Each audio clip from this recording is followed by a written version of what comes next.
call this meeting of the Board of Education to order. Would everybody join me in the Pledge of Allegiance? I pledge allegiance to the flag of the United States of America and to the republic for which it stands, one nation, under God, indivisible, with liberty and justice for all.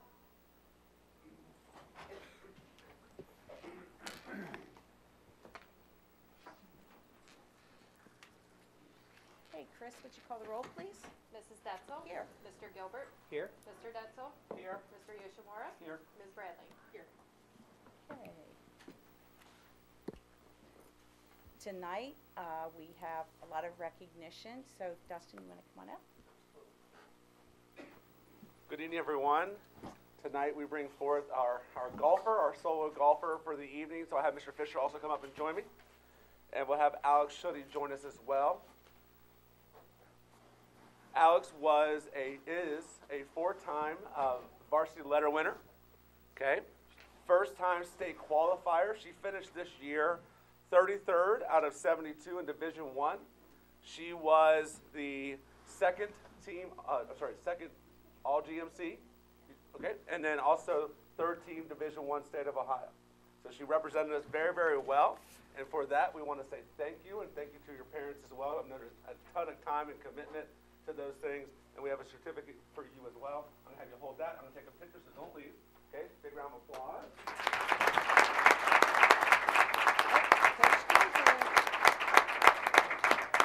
So the man of the hour is here. Very fantastic. I just apologize she got stuck with me instead of you. Coach Devon, could you give us a little bit of a summary of how she's done? I certainly can. Thank you for having us here tonight.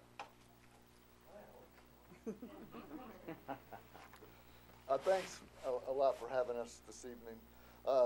As you know, Alex did a fantastic job this year as a senior at Colerain High School. She qualified for the state tournament. It's been 12 years since a golfer from Colerain on the women's side has qualified for the state tournament. It's held at the Scarlet and Gray course up in Columbus. It's a very famous golf course. Jack Nicklaus played there, and now Alex Shuddy's played there as well. So, to get there, Alex had to qualify, and she qualified in the sectional tournament by shooting an 83. Went to the districts and shot an 81. That was not quite good enough, though, because there was another golfer who also shot an 81. So we had to have a one-hole playoff. Before the playoff started, I asked Alex, you want to go practice? Nah, I'll just sit here. I'll just wait. My heart's going like this. Her parents' hearts are going like this. Alex is just sitting there cool, calm, and collected. She ends up shooting a par, hits a drive right down the middle. Next shot, right on the green, 20 feet from the pin, 2 putts, had a par. She qualified and went to the state tournament because of that. I'm glad she was cool, calm, and collected because I was not. That day at the district, she shot her best round of golf ever for Colerain High School in terms of her tournament record. She had an 81. She goes to the state tournament and shoots her best round ever there with an 80. The second round, she had an 86. I know she was a little disappointed in that, but she played really well that day. It was really windy and conditions were not very good for playing golf. She ended up shooting an 86 for a total of 166, which she finished 33rd out of 72 female golfers in the state of Ohio. So she did a fantastic job and is to be commended. So thank you.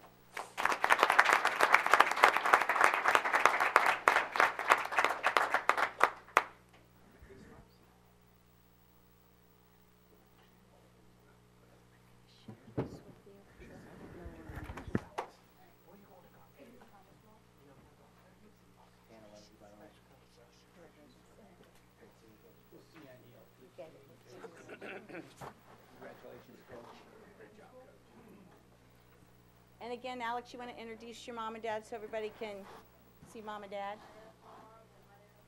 They have names. Mom and dad. And Alex just shared she will be playing golf at Thomas More, so we wish her the best of luck next year. So at this time, I'm going to welcome the family outside for pictures, and by the way, that's also your way of getting out of here.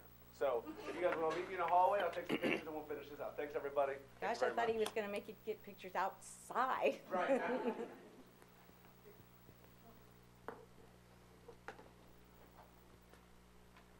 Okay, Kevin Kane for our teacher recognition.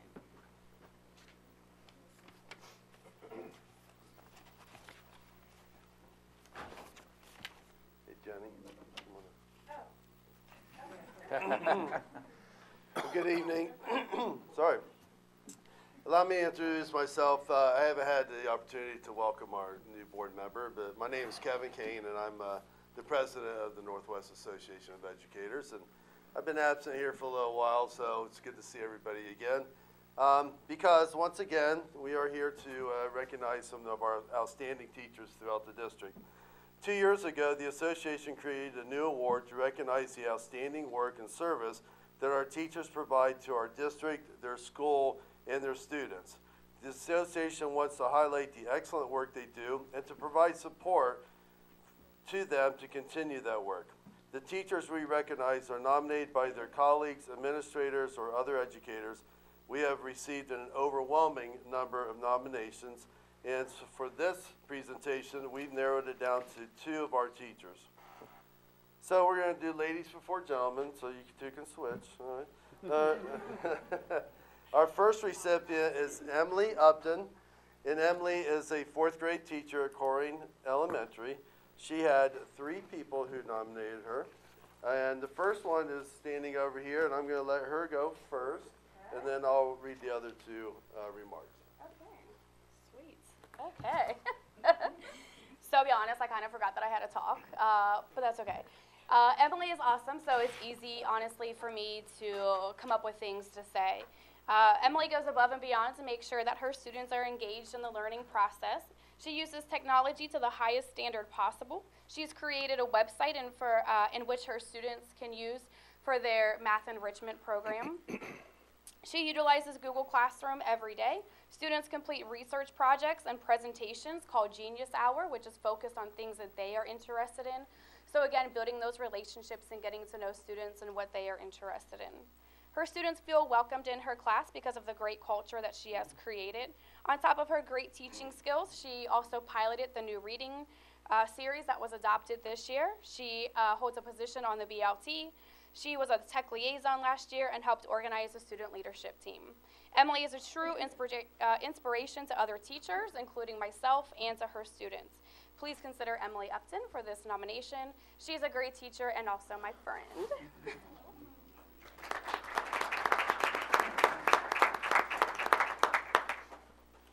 So that was Jenny, and we had 2 other teachers write a nomination for Emily. Jill Darling wrote, Emily incorporates technology into all of her teaching and makes learning fun. They do Genius Hour and present to their classmates. They learn songs about their content, and Emily still finds time to help her coworkers learn about Google Classroom. I admire her work ethic and passion for teaching. And Susan Wilkins also wrote, Emily differentiates math instructions for all of her students. She utilizes HyperDocs, Google Classroom, and her own webpage to meet the instructional needs of each of her students. She meets weekly with her 4th grade team to plan, analyze lessons, and discuss what they can do to provide enrichment or remediation to help their students reach their goals and feel successful. So lots of wonderful things said about you, Emily, and so on behalf of the association, we have a certificate for you that's titled Distinguished Educator Award, and we have a $50 Visa gift card that we'd like for you to use to buy materials that you can use to help your students out in the classroom. So congratulations, Emily.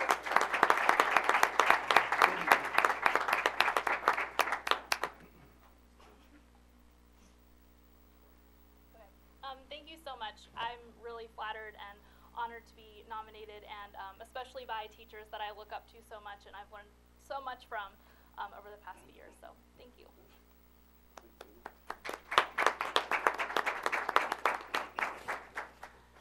And our second recipient is Tim Dustin, and Tim is from White Oak Middle School, an intervention specialist, right?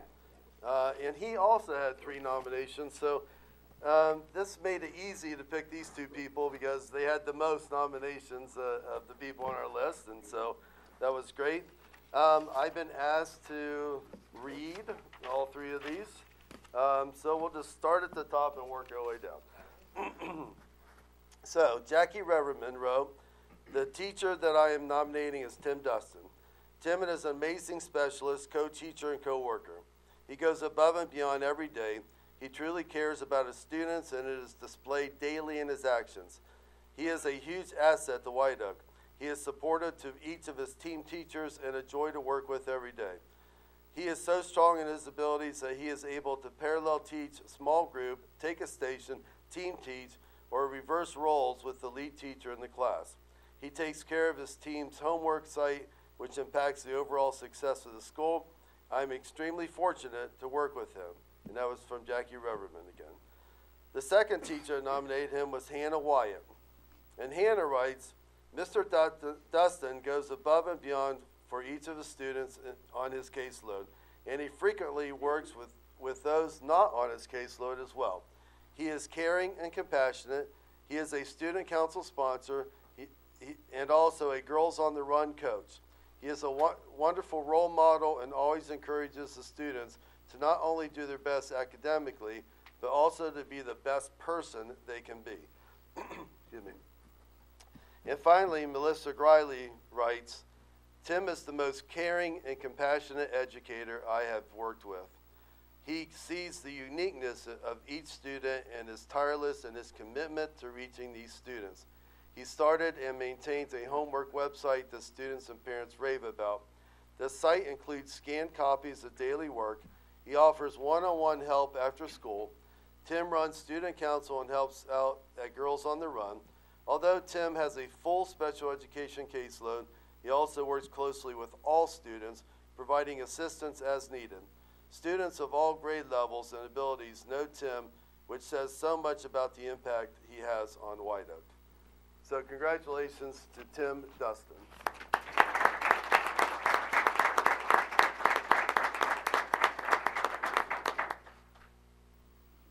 Sure, yeah. I don't have a lot to add that Emily didn't, but yeah, just thank you so much. I kind of echo what she said, that just the three teachers that nominated me, they've been on my team the last couple of years, and really we just build off each other, and I learn from them every day, and it's just great to have the opportunity to teach alongside them.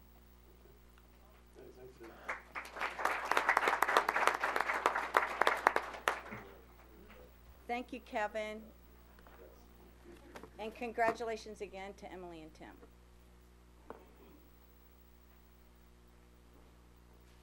Okay, Brenda, we have an Outstanding Educator Award nominees. Yes, thank you. My name is Brenda Miller, and I am the Director of Instructional Accountability and 612 Curriculum for Northwest Local School District. It's my pleasure this evening to introduce to you another 5 outstanding educators. Tonight we're going to introduce, principals are here to introduce teachers who demonstrate strong content expertise, who are leaders in their buildings, who engage in a significant amount of service to our community, and who collaborate well with their colleagues. The award that they're being nominated for will be presented in February of 2019. It's pretty cool. Hopefully we get some actual winners in this competition. It's citywide, and our higher education partners are presenting this award. Winning teachers will be awarded $500 as well as an award plaque. As a small token of our appreciation this evening, we do have a plaque for each of our teacher nominees that acknowledges and appreciates their contributions in the areas that I've named. So without further ado, I'd like to invite Jack Fisher, principal of Colerain High School, up to introduce his nominee.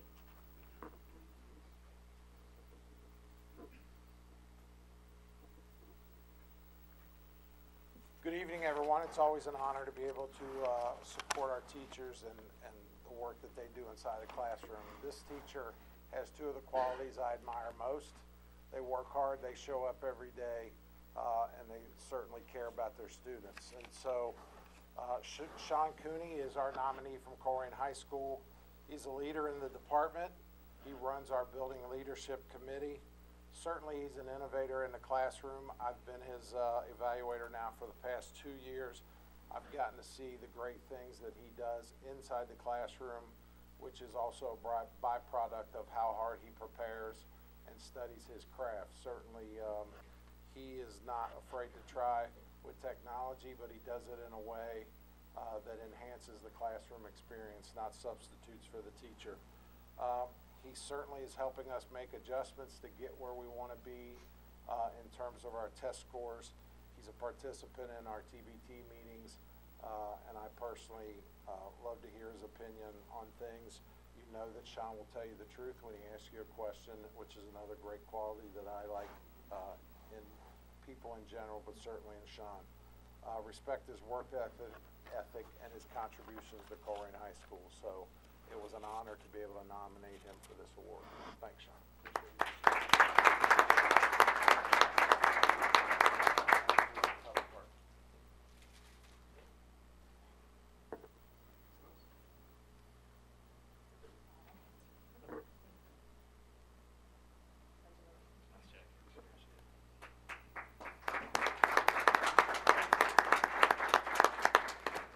Next, I'd like to invite Principal Susan Smith up to introduce her award nominee.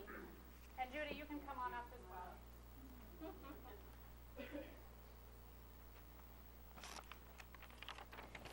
Good evening, everyone. I'm Susan Smith, principal at Northwest High School, and my choice was a very easy one.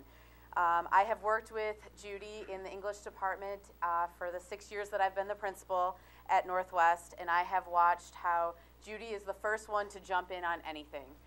Some teachers are hesitant when there's a new initiative or when we're going to focus on something different each year. Not Judy. Judy's like, what do you need us to do? That's what we're going to do.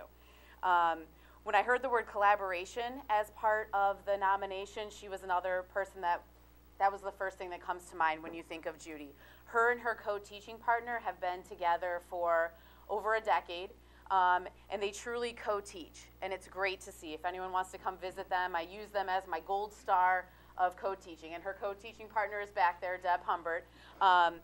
They care about kids more than any other duo I have. They will not quit on any child. They will find a way to help them be successful. They meet every Sunday for breakfast to plan the week's lessons.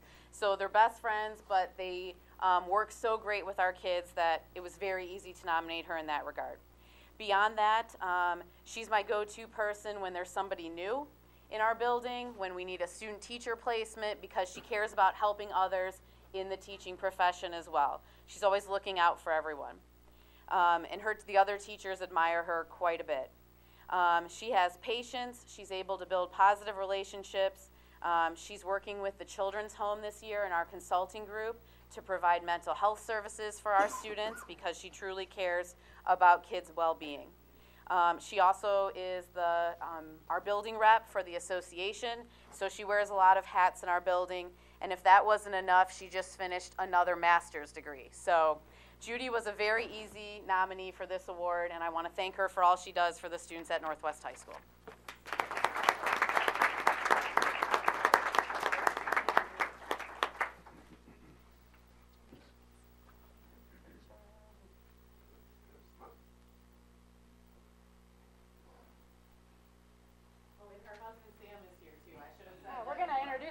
In a minute too. No, that's great. Okay, I'd like to call up next Principal Libby Stiles from Colerain Middle School, as well as Erin, her nominee.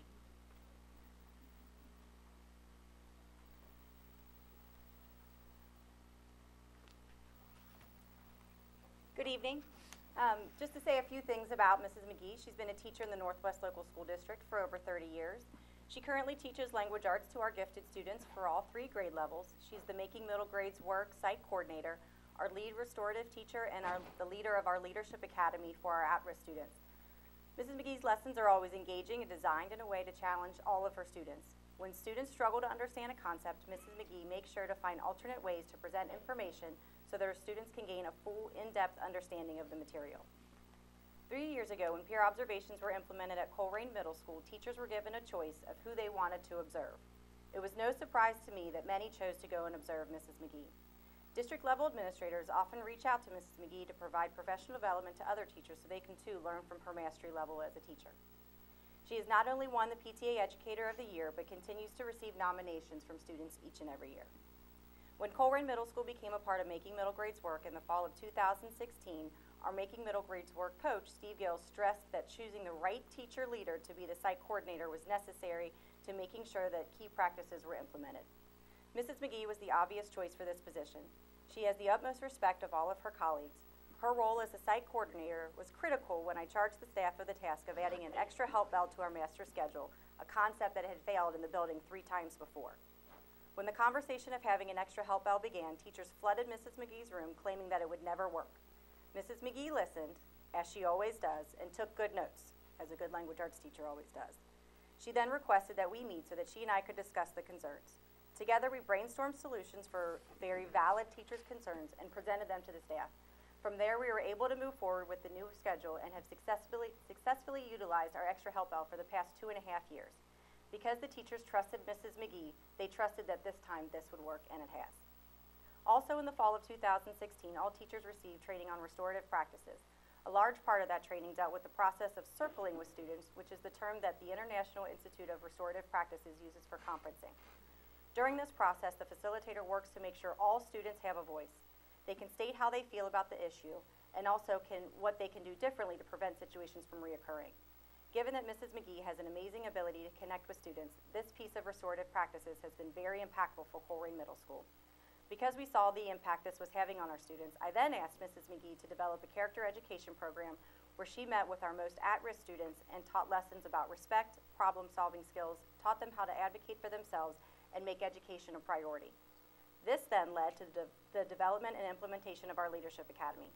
Mrs. McGee saw a gift in many of our young students she worked with during her circles and small group sessions and knew that they were capable of not only resolving conflict, but also becoming strong leaders of our school.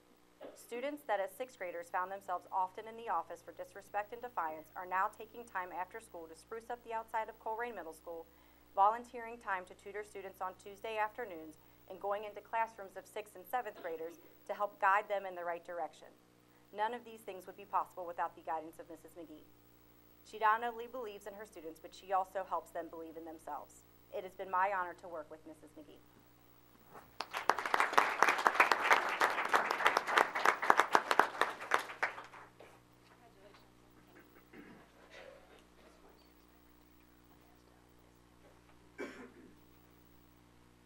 Next, I'd like to invite Principal Eric Dunn from Pleasant Run Middle School to come up with his nominee, Jenny.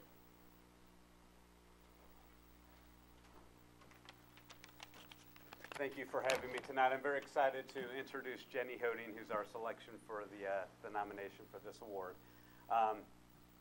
Jenny is just an amazing teacher inside and outside of the classroom. Not only is she a great instructor, awesome collaborator with our staff. Everybody wants to work with Ms. Hoding because she's flexible and is such a team player, both on academic matters and planning, building culture events and things like that. Everybody always wants to work with Jenny because she's such a good person, flexible and such a team player. In addition to that, she's an excellent math teacher, but I think her most valuable asset is her work with the students and the parents at our school. She runs the PRMS Running Club, various homework clubs, extra help. She's always with students after school.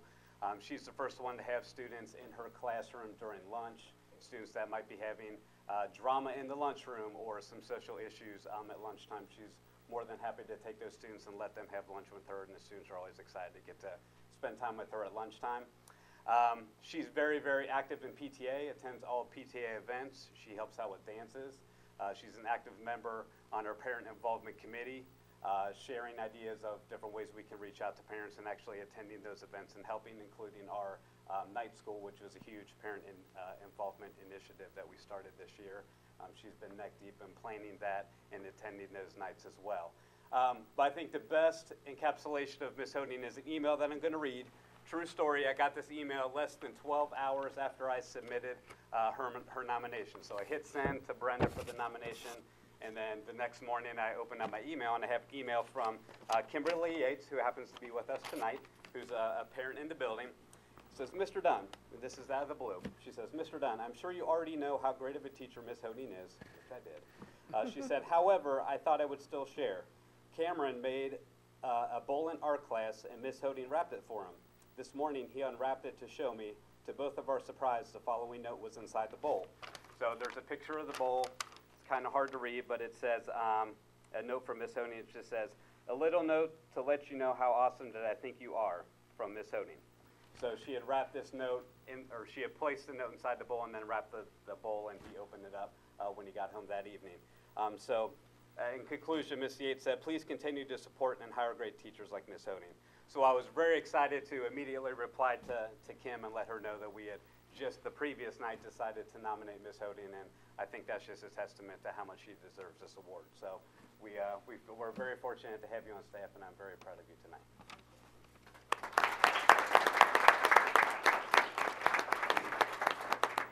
And I want to bring up Mr. Thompson, our assistant principal, for the picture as well.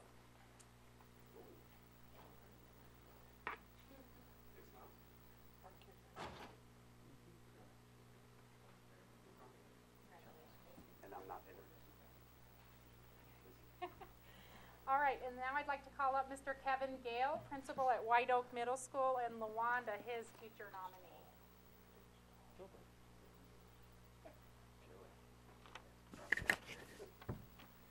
This is great. Love hearing all the great things about the wonderful staff members we have and teachers that we have, and it's truly an honor to serve with all these people. But Ms. Williams, I have the privilege of working with her. She's an asset to the students, parents, staff, and community of White Oak Middle School. In fact, she earned the PTA Teacher of the Year in 16-17. She went on to represent our district for the Northwest Local School District Educator of the Year. Ms. Williams is an accomplished student-centered teacher, and she exemplifies the belief that all students can learn. She has assisted in enabling students to achieve this each and every day through her instructional practices. Her work shows respect for and dignity for each student and their parents. She wants to ensure the best possible learning situation. She consistently goes above and beyond what is expected by filling the gap anytime she is needed. Ms. Williams has an excellent work ethic and models this day in and day out. She works hard to ensure all students learn. She ensures that all details are taken care of and that she is well prepared every day. Mrs. Williams spends many hours of her own time working on curriculum, lesson planning. She willingly supervises student teachers and serves on our building leadership team. In addition, she also sponsors and mentors our Future Educators of America, which is a student extracurricular group. She supervises the building's after-school detention, which meets each week, and provides home instruction, tutoring for some of our students that require additional support at home. Ms. Williams is a lifelong learner, always striving to stay current with best practices in education. She seeks to improve her instruction and also that of her department and the entire staff as a whole. So with that, it is my great pleasure and the building's great pleasure to nominate Ms. Williams, LaWanda Williams, for this award. Congratulations.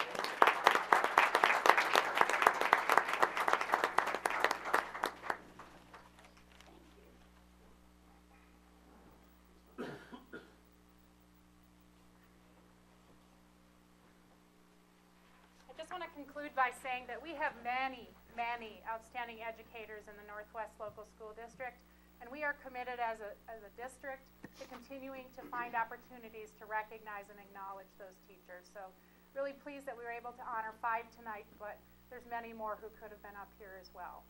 At this time, I'd like to recognize all of the families and colleagues who are here to be part of the celebration, not just for the 5 that were nominated for the C3 award, but also for our association nominees, because I think it's really challenging to be a teacher. It involves a lot of hours outside of the school day, and it takes a toll. The things you bring home on your heart sometimes takes a toll on these people, and they are surrounded by people who love them, who support them in their work, and I want to make sure we recognize them. So if you're here to support any of our teachers this evening, please stand up and let us recognize you.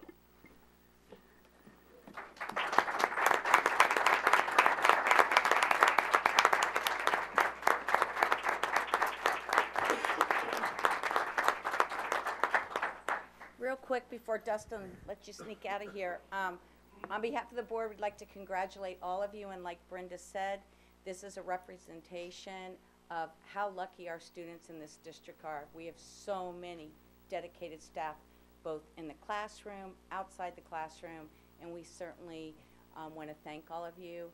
On a personal note, I know our daughters had Jenny and Sean, and it's actually been quite a while ago, and to see they're just as enthusiastic now as they were back then, and to see even all the other teachers, I know you've been up here presenting different things with the board. It's just, we truly appreciate it, so thank you.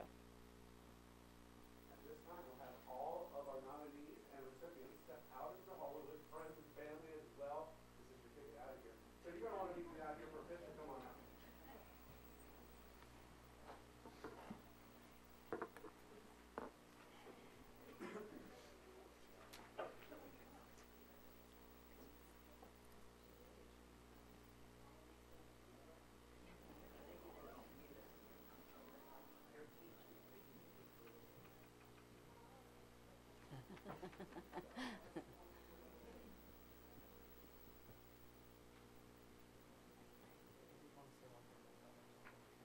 Okay.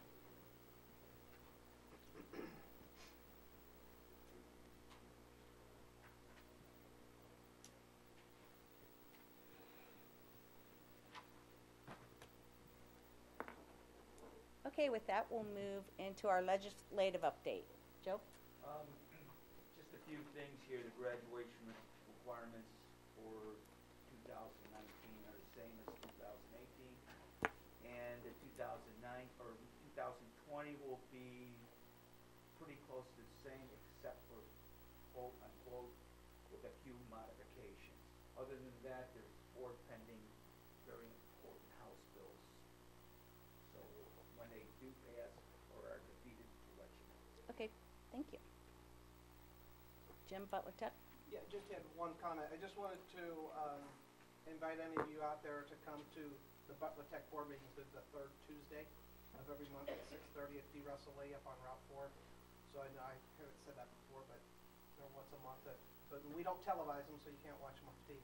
So if you guys would like to come, third Tuesday of every month at 6:30. Okay. Okay, at this time, we'll move into reports from employee organizations. Do we have anybody certificated or licensed?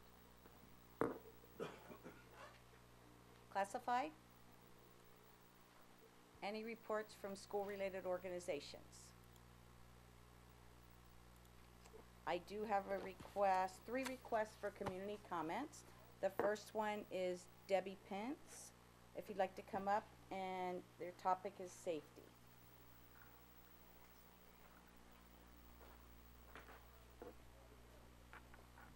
First off, thank you for the correct stop sign. It's working pretty good. I've talked to some of the other volunteer school guards at some of the other schools, and they're having some of the same problems I am, but maybe not quite as bad. I've been working with Chief Denny. I've almost been hit. I'm up to 11 now times. Thank God a Rumpke truck driver honked on the horn and the woman realized she almost got me. A mother screamed the other day and stopped me from stepping into a car who decided to take off.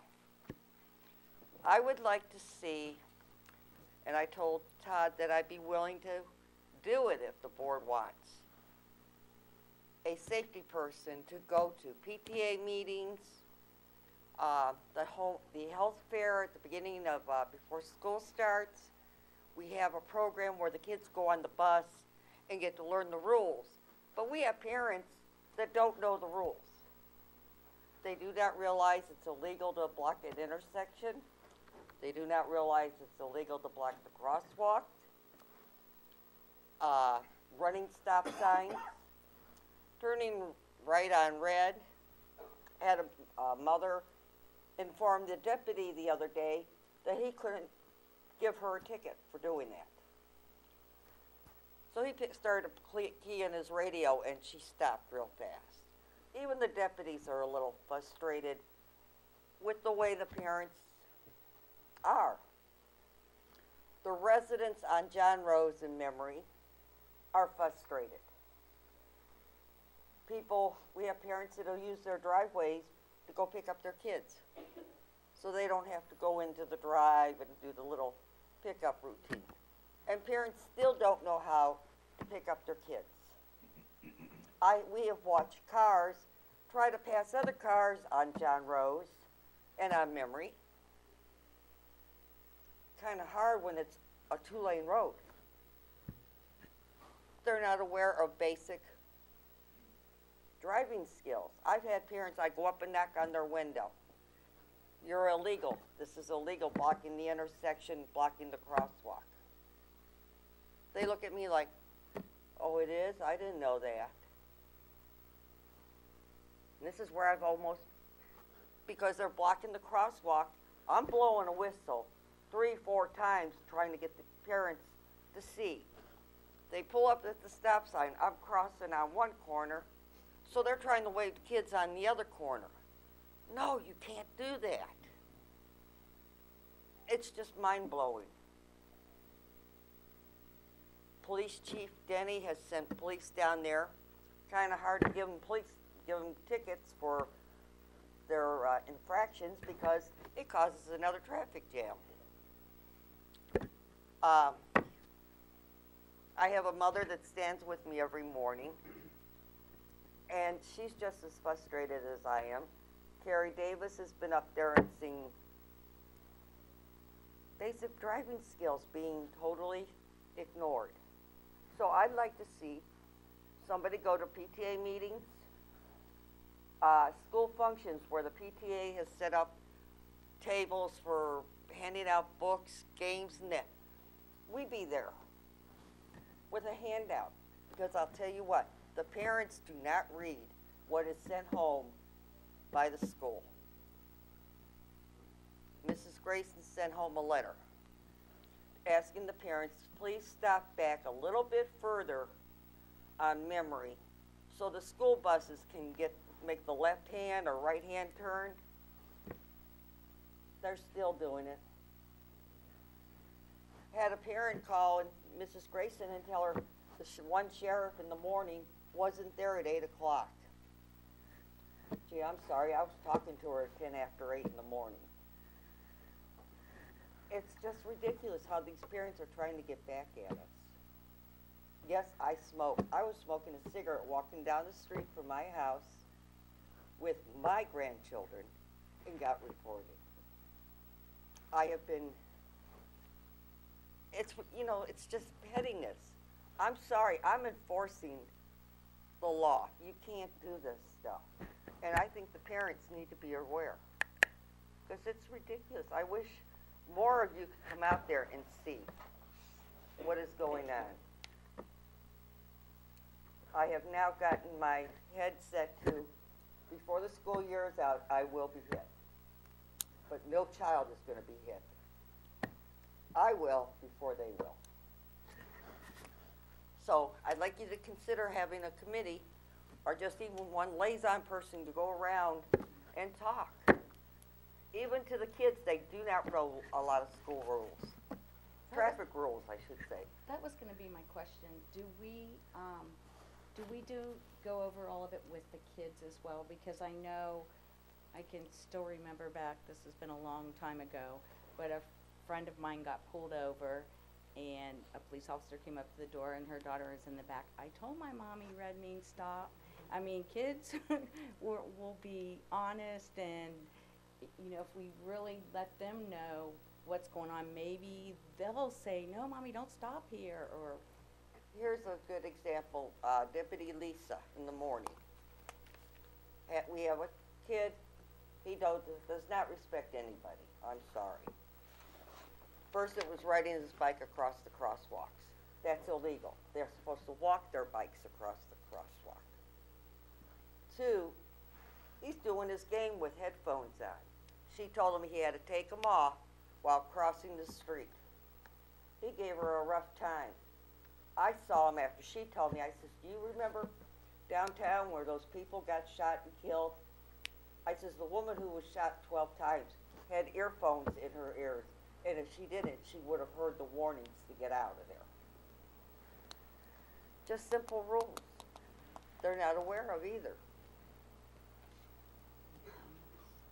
The kids are talked to, I know by the building principals. We have to continue to be proactive. Chief Denny and I have had many conversations about this via email and in person. It comes down to manpower to come up there and force it on a daily basis on his part. But we can pass out letters. We can give a letter as each car comes in the parking lot in the morning and each car leaves in the afternoon. Just have them roll down their window and do it that way. We have district resource officers that could speak at PTA meetings to explain the law side of it. So yes, all of those things can be done. I think it's something we really need to really start pushing.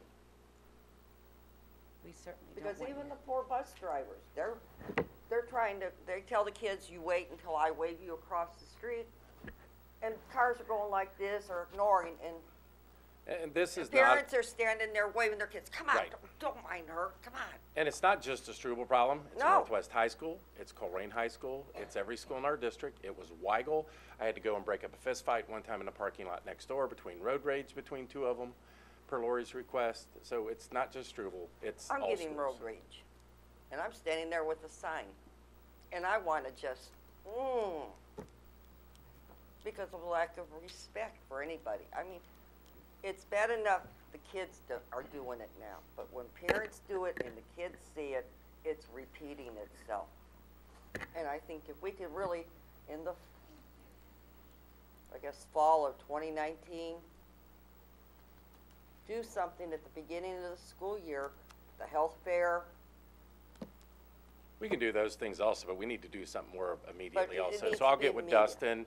We can get things out through social media, and hopefully people can share it and continue to get papers home, because I do think the parents in the car is picking up. They might just take it and throw it in the side seat, but eventually they'll pick it up and look at it, hopefully.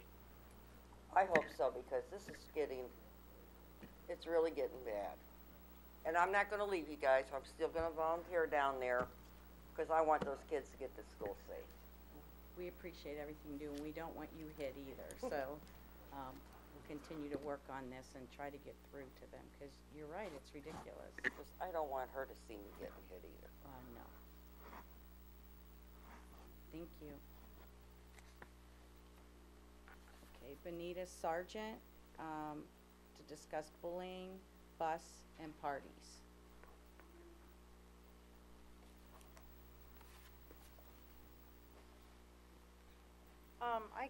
I try to come to all the school board meetings, and I had a conversation with Dustin Gehring in September. I had read the Code of Conduct book from cover to cover, and he said, actually, you did read the whole thing. I said, actually, I did. I showed him sections of it that I highlighted, that I underlined. I'm a very conscientious grandparent. When my grandchildren come under the care Monday through Friday, 8 to 3:30 or whatever it is, to the school district. I'm not a big fan of social media. I kind of take it with a grain of salt. Everybody's got a complaint. But my children are at the age now that they still don't lie. They still kind of tell me the truth. And there is an episode in each of the schools that is starting to snowballing for bullying. And I've talked to Mr. Richmond personally, and he knows me on a first-name basis about the bus bullying. And he responds immediately. It's not like he's like, oh, okay, here she is again. He responds immediately. But my concern is what social media is saying is not the board, but the principals in these schools, and they specifically are naming Colerain Middle, White Oak Middle, are not enforcing any kind of code of conduct. And I'm going out there and saying, putting my name on the line, where I spoke personally with the author of that code of conduct, Dustin Gehring. So now I'm putting his name out there. And now I am told that that is what that code of conduct is for us to use as a guide. But at some point, you have to start going in and saying, we're getting response from parents and grandparents that this is going on in the playground and this is going on the bus and you're not enforcing the code. When I called Mr. Richmond up and I said, wait a minute, it says in the code of conduct, when this kid gets in the back of this bus and he's beating kids up and jumping up and down and doing dances in the aisle and he's hanging out the window giving me hand signs, Not once, not twice, not 3 times, not 4 times. It says in the code of conduct, he needs to be suspended from that bus. No, I don't have to follow that code of conduct. I, as a principal, have the right to make a decision, and I don't have to suspend him, and I don't have to tell you, Mrs. Sargent, if I do suspend him. Okay, that's cool. You're right. That's Privacy Act. I don't have to know. But I see him on the bus every day, so I know he didn't get suspended. So you're taking a 4th grader and a 3rd grader, and what do you think they're teaching kindergarten and 1st graders? And do you want a kindergarten and 1st grader hearing the F word called out every day, hearing the B word called out every day, seeing the arguments, seeing the fighting? And it's not that, like he just said, we got to be proactive. I'm trying to be proactive.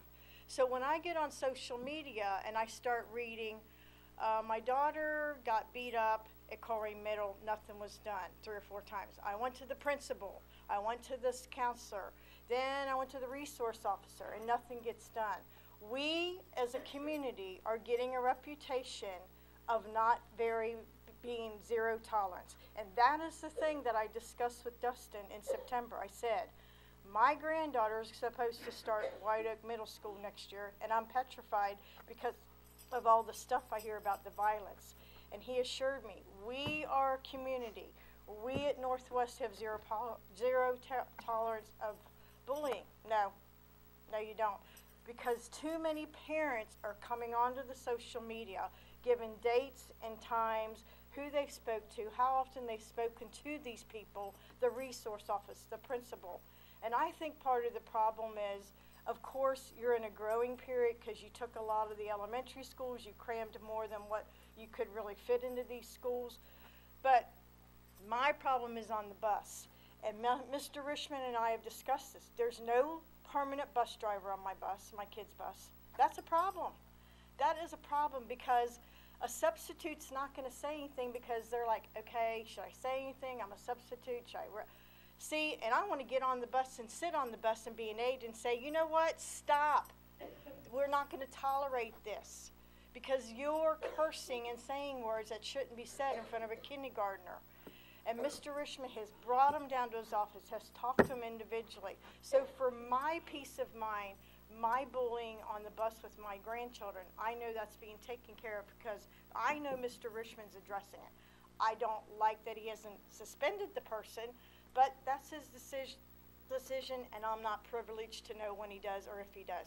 But the problem that you're getting in this community that you're not seeing, that's coming out on social media and that people are talking about, too much bullying. There's just too much bullying, and nobody's addressing it. Now, maybe you are addressing it, but we as the parents and grandparents are not seeing the result. Because first you have to acknowledge there's a problem. You can't change if you don't acknowledge there's a problem. So you have to first acknowledge a problem. Then I keep hearing the word collaborative. Well, we have to be collaborative as far as parents, school, and the board saying, you know, we're hearing this word bullying come up more and more often. What really is going on, and what's the process?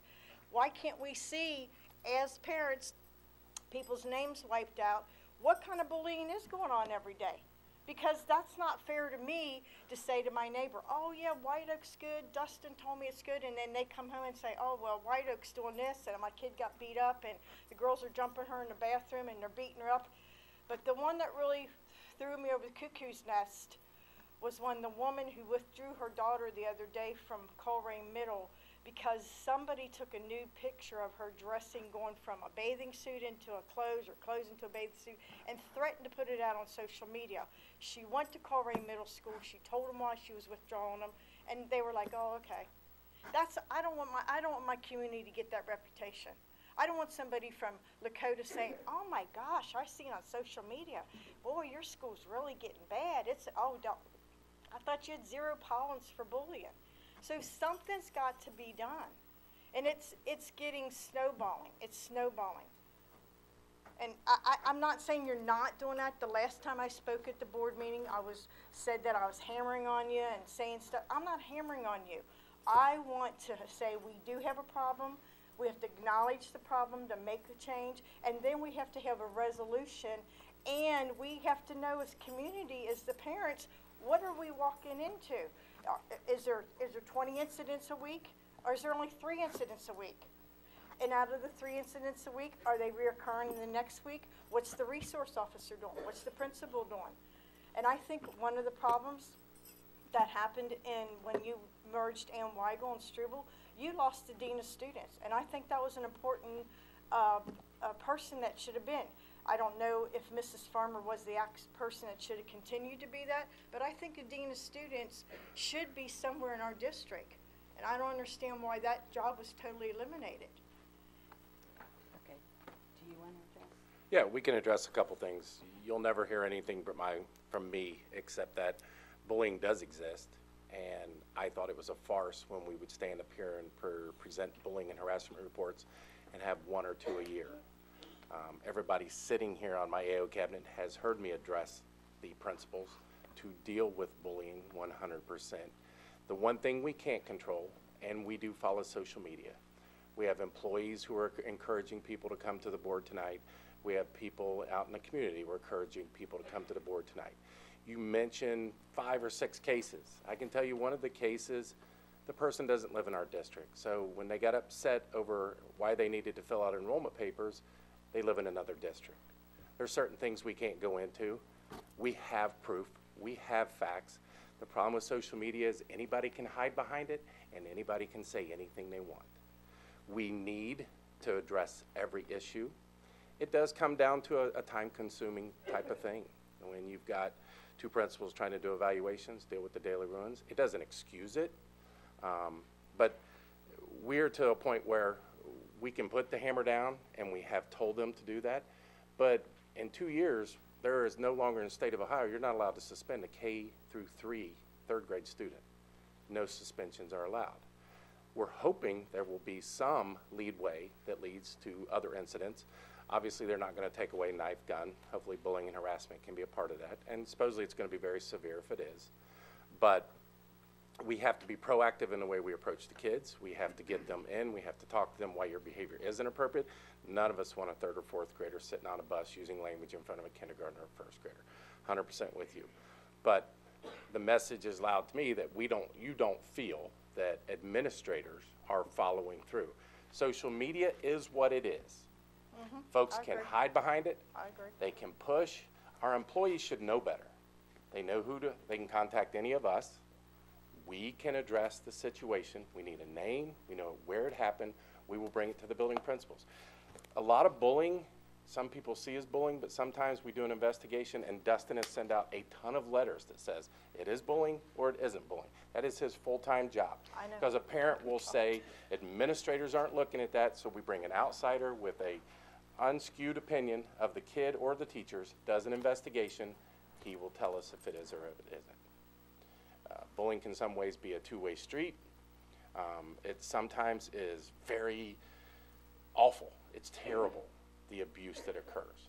And we do recognize that. But if the message is the question from this group of people, and I think the board members who have been board members for a while, you've heard me tell you in updates and other reasons, it's ridiculous to have 1 or 2 bullying incidents.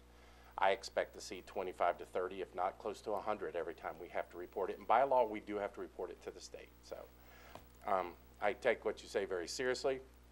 I will personally address the administrators with an email on what our community feels. I just have to be very careful what goes on social media. 90% of it is lies and misinformation that we look at. Yours, mine's, and again, I want to say on the record, Mr. Richmond addressed the issue immediately every time I called him. So it's not a Mr. Richmond. Oh, we need the community to feel like every administrator does that, and that's the important piece. But because something's put out there on social media, we sometimes know the facts that we can't respond to, as you know. And I know that, and I know I am very aware of Privacy Act because of where I came from the business world. I'm the one who was the person that did the HIPAA privacy when you did for healthcare. Believe me, I understand Privacy Act.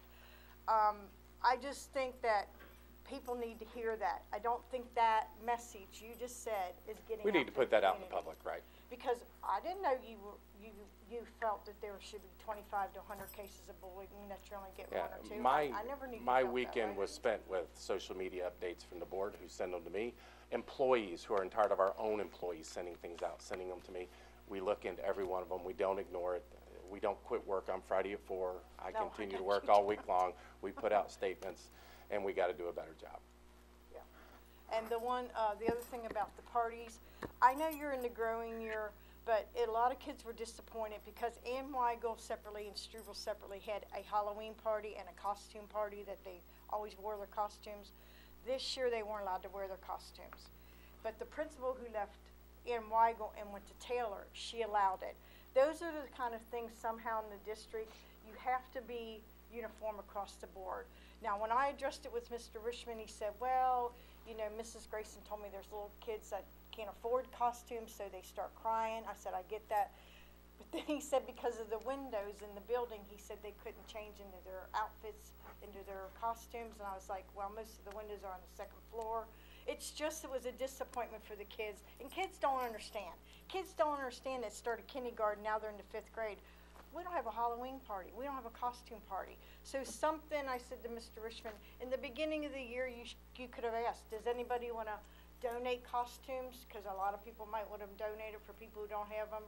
Does anybody, I've been fingerprinted, background check, everything because of what I do for volunteer work. I have to go through that every year. So I could be in a room with a little girl that's changing into a dress into a costume, but I'm sure maybe that's a problem because of how many students you have.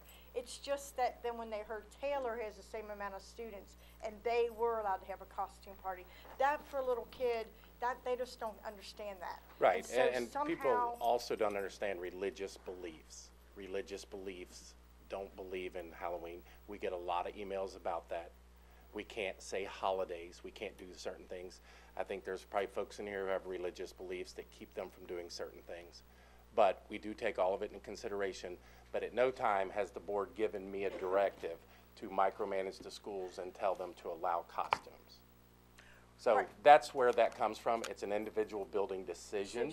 If the 5 of them tell me, Todd, I want you to control what happens in the elementaries, you know, teachers and administrators have building leadership teams.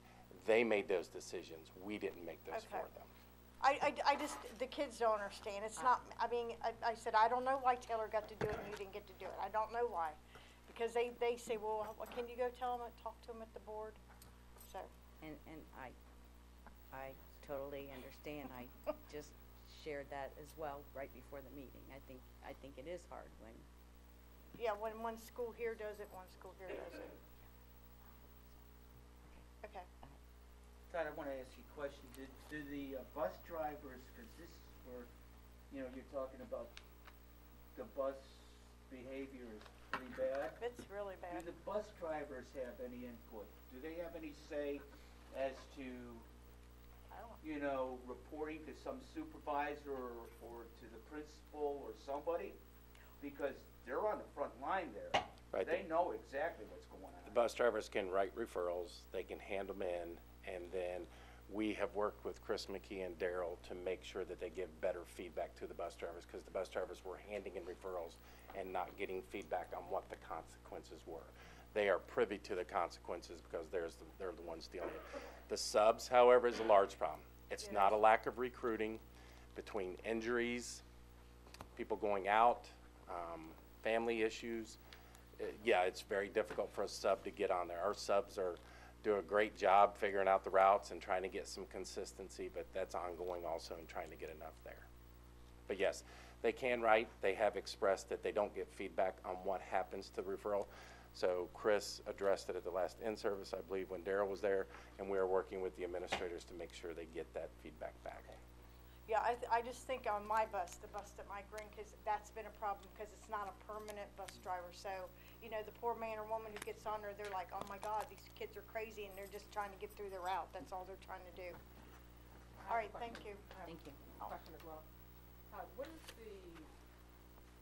the policy for someone acting outside of the code of conduct policy? The representative mentioned that a principal making a decision outside of the code of conduct, that even though the code of conduct said this is a Principals in all our buildings make all the decision on discipline. It's not cut in stone where if you do this, this is what you get. It's their decision based on the severity and feedback they get from staff. Yeah, that was my, that's. Good question. Because when I read it in the book, it said if you're hanging out the window and you're doing this and you're cursing and that, you should be suspended from the bus.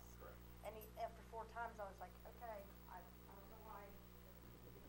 Todd, I mean, you say that bus drivers can write referrals. Tracy, I see you shaking your head, no, you guys can't. We write referrals, we get no response back. And like Benita said, the code of conduct, what it tells you, suggests what the discipline measures are, it's out the window. We don't get. Yeah, that's where they're allowed to make the decision. Yeah. Jen, we're not supposed to have an interaction back and forth.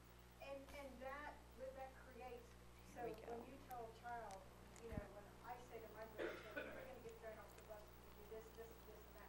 Well, so-and-so never gets thrown off the bus.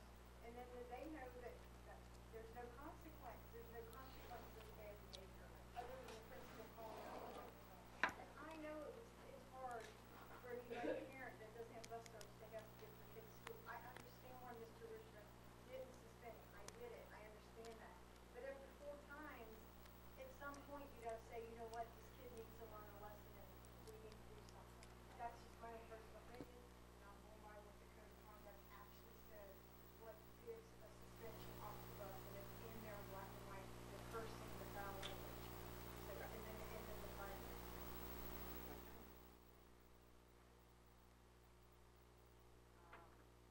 Carrie Davis, and I'm sorry, I couldn't read, I'm not really sure what the topic is. Well, a little bit on the bullying, I got a few things. Out of curiosity though, on the busing thing, don't they have for the bus drivers any kind of escalating punishment? Like the first time you do it, that kid has to sit in the front. The second time you do it, they have to sit on the left. I don't know if there's something. Really? Pam, she's got it. It's going to Carrie, be all front seat. the conversation goes back and forth here. We're not gonna do this, but, Todd just explained that he has talked to the administrators. They need to do a better job letting the bus drivers know what the punishment is, and I certainly can understand why they would need to know that. I'm sorry. Oh, no, that's okay. I just saw Joe speaking to people in the Right, audience and also. that's my fault, I'm not keeping it the way that. Well, I'm glad you're on it when I'm up here. Okay, so I was wondering if there was a social media policy for your administration and your staff. I don't know if one exists. It might be awesome. I just want to suggest that if people, I think it's great when people from the school are on the social media and weighing in on some things because it makes them more human and more connected to their community. But I did notice during the campaign that sometimes people would get involved in political issues, and I would suggest that you look at your policy and see if maybe they need to have a official, persona and something that differentiates it as when they're speaking as their own individual person, because it makes it appear like if you were saying something that the board endorses it, Not on social media, so. Oh, no, it's not. I'm not naming names anyway. I don't really like to play that game because I find that when something happens with one person, it's probably happening with 6 other people. And it's not you did something bad.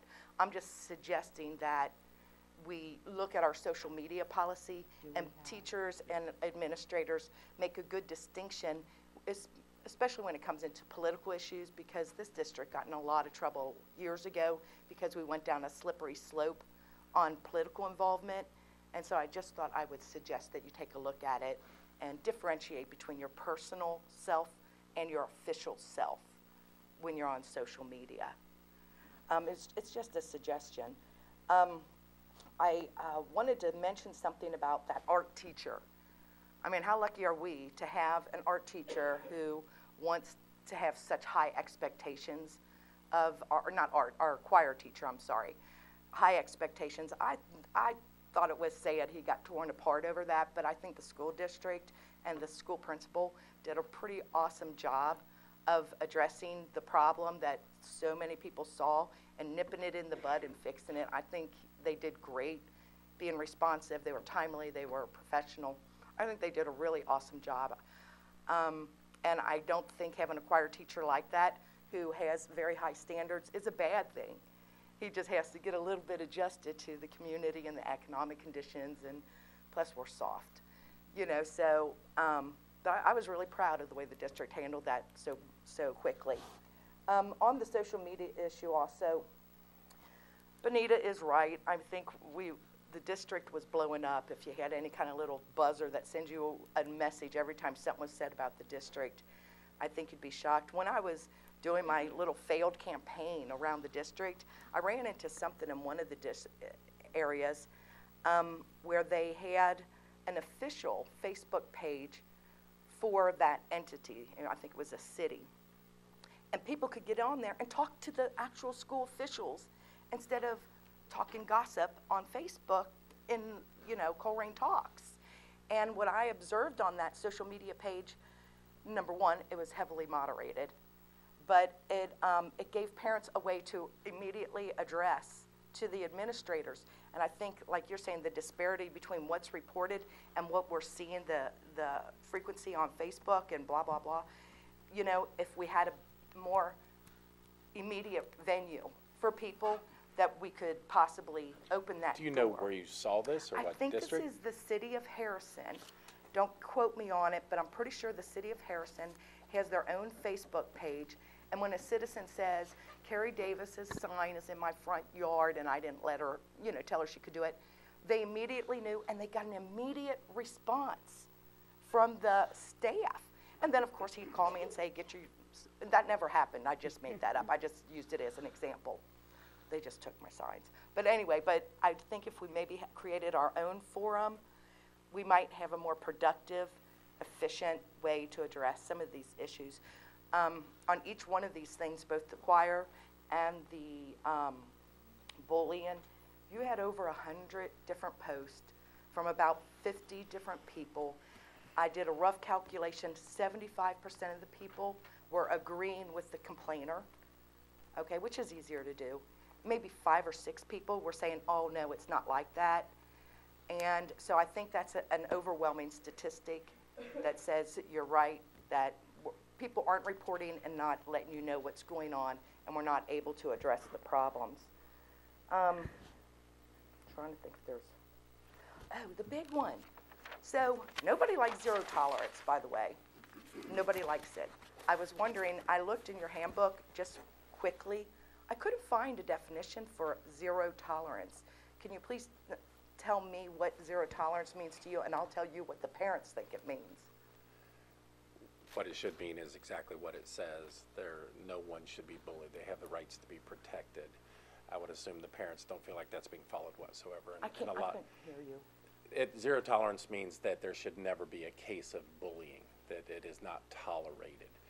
However, does not cover administrative's decision on what punishment is, but I would think the community has a different perspective because of what we're hearing. Okay, the national zero tolerance policy, when it first came out years ago when I was much younger, was this thing of, we don't care who started it, you're both getting in trouble.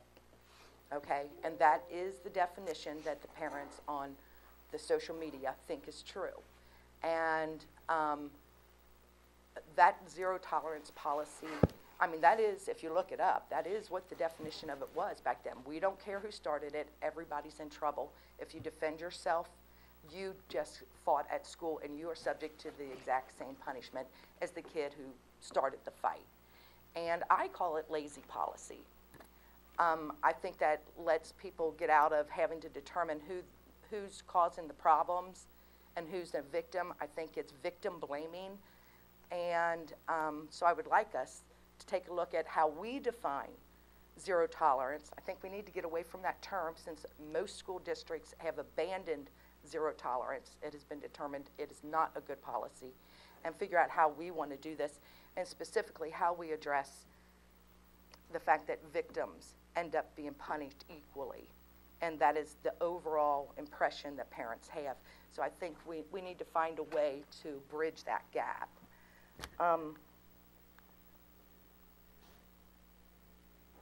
Okay, I think that's all I have. The one thing I did want from you, Pam, I've been really waiting patiently.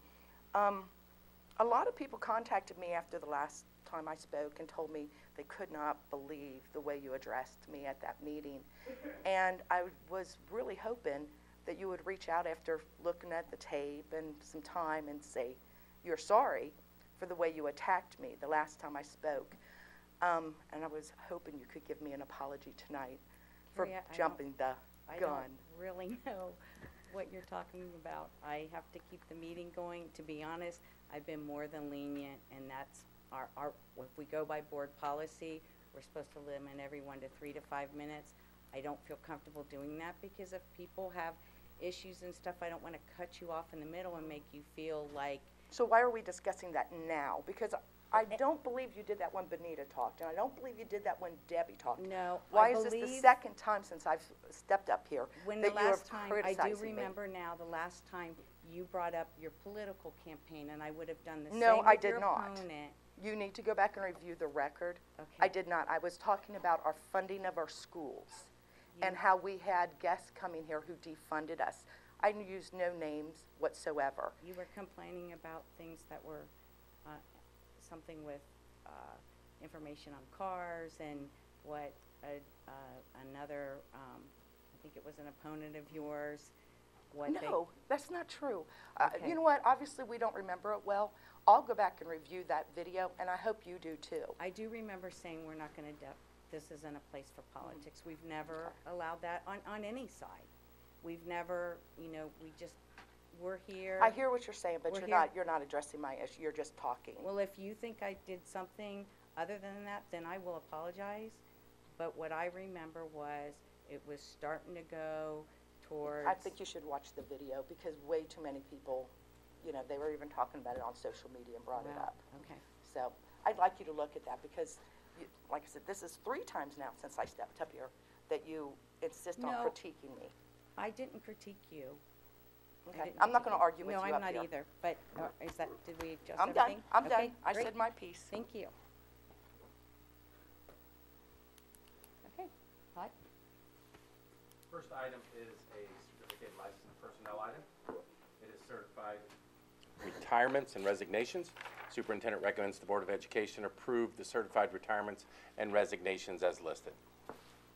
So moved. Second. It's been moved and seconded. Are there any questions? Okay.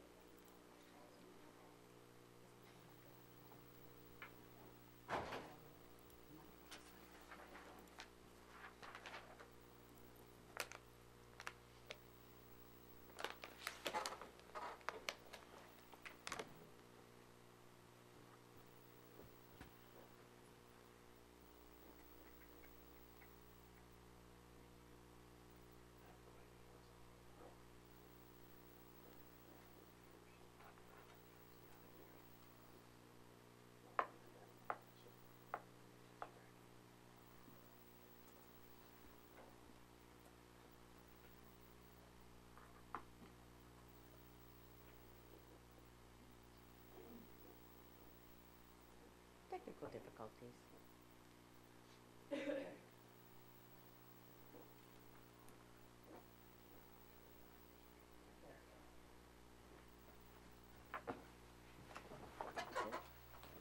Okay, motion passes 5-0. Next item is classified personnel items, classified retirements and resignations. Superintendent recommends the Board of Education approve the classified retirements and resignations as listed. So moved. Second. It's been moved and seconded. Are there any questions regarding the classified retirements and resignations? Chris? Motion passed 5-0.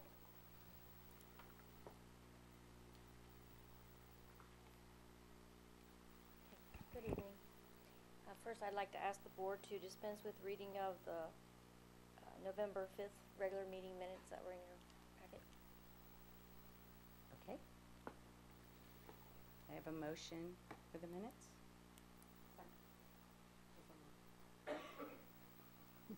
It's okay. Second. Does anybody have any questions regarding the minutes from November 5th? Okay.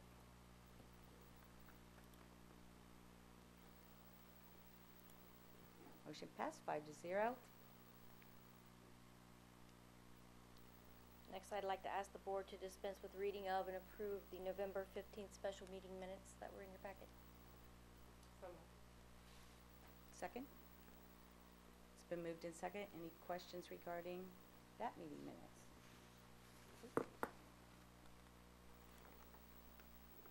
Motion passed 5-0.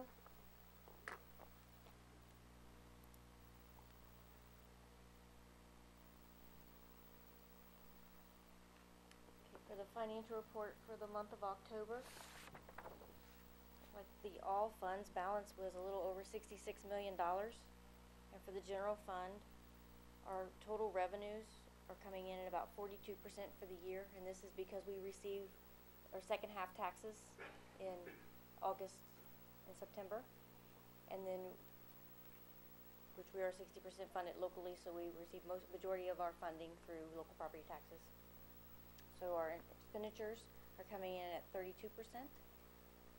And our purchase services are trending a little low at this time of the year due to just timing of payments. So for our total cash balance of a little over $39 million, and our unreserved cash balance is right around $29 million. Our investment average rate of return is 1.95%, so trending right around the national trend average. And our list of monthly bills for the month of October were the routine bills, utilities, things like that. We had some payments to the master facility project, technology. We had some severance payments, workers' comp excess cost, and self-insurance fees were due in October. We had some playground expenditures, music supplies, student software, and athletic supplies. So with that, I'd like to ask the board to approve the financial report for the month of October. So moved. Second. It's been moved in second. Are there any questions regarding the financial reports of the treasurer?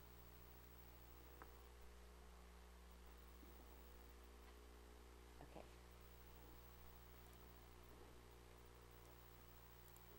Motion passed 5-0.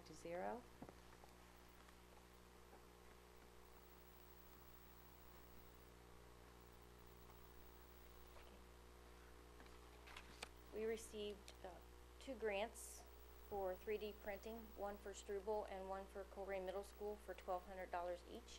So I'd like to ask the board to accept these grants, approve to create the fund for Struble as it does not already exist, and appropriate the funds so that they can be spent. Second. Moved in second. Any questions regarding the approval of funds for the new grants? Okay. Motion passed 5-0.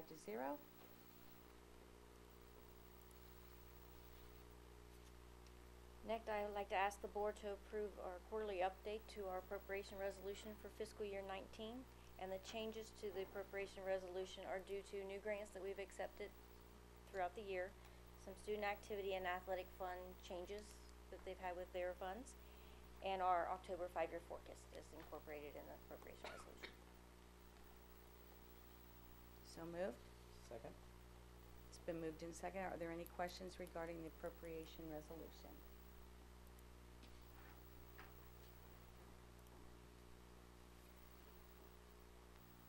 Motion passed 5-0. Okay, and finally, I'd like to ask the board to approve 2 payments to Connections Program for 2 invoices, just the timing of payment to the program for Warren County ESC. Okay. So moved. Second. It's been moved in second. Any questions regarding the then and now certificates? Okay. Motion passed 5-0. Thank you. Thank you, Amy. Next item is general business items, donations to the Northwest Local School District. We have Snappy Tomato Pizza, who donated 200 coupons for a free small cheese pizza to MHE. Keystone's Mac Shack on Harrison Avenue donated $155 coupons to MHE. If folks are wondering why to MHE, it's on that side of the district too far for others to go, and so they went out and asked for their assistance. So the superintendent recommends the Board of Education Second. Moved in second. Questions? Just like to thank Snappy Tomato Pizza and Keystone's Mac Shack for their generous donation.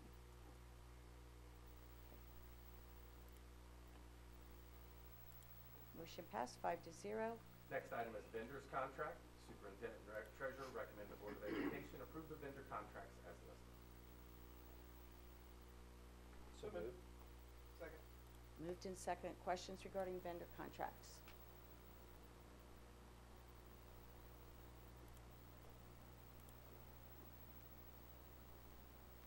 Motion passed 5-0.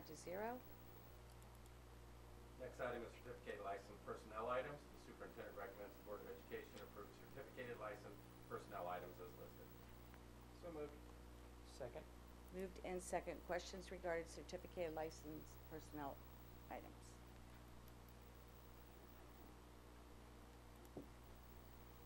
Motion passed 5-0. Next item is classified personnel items. The superintendent recommends the Board of Education approve the classified personnel items as listed. Second. It's been moved and seconded. Questions regarding middle school? I think I'm too far ahead. Classified personnel items. Sorry about that.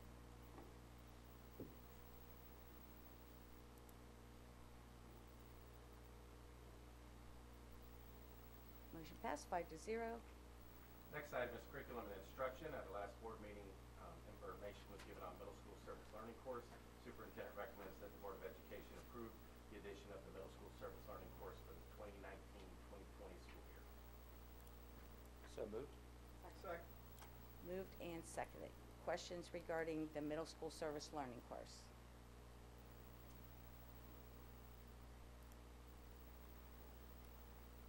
Motion passed 5-0. Next item is AP World History and AP Human Geography courses. This is info or in action because we need them to be ready for student scheduling. Superintendent recommends the Board of Education approve the 2 new AP courses for the 2019-2020 school year as listed. Second. Moved and seconded. Anybody have any questions regarding the AP World History and AP Human Geography courses?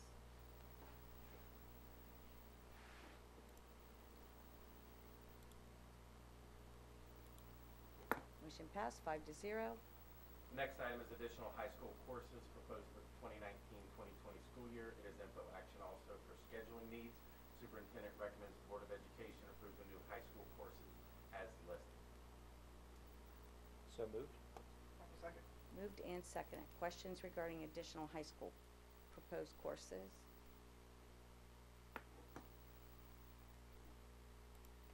Motion passed 5-0.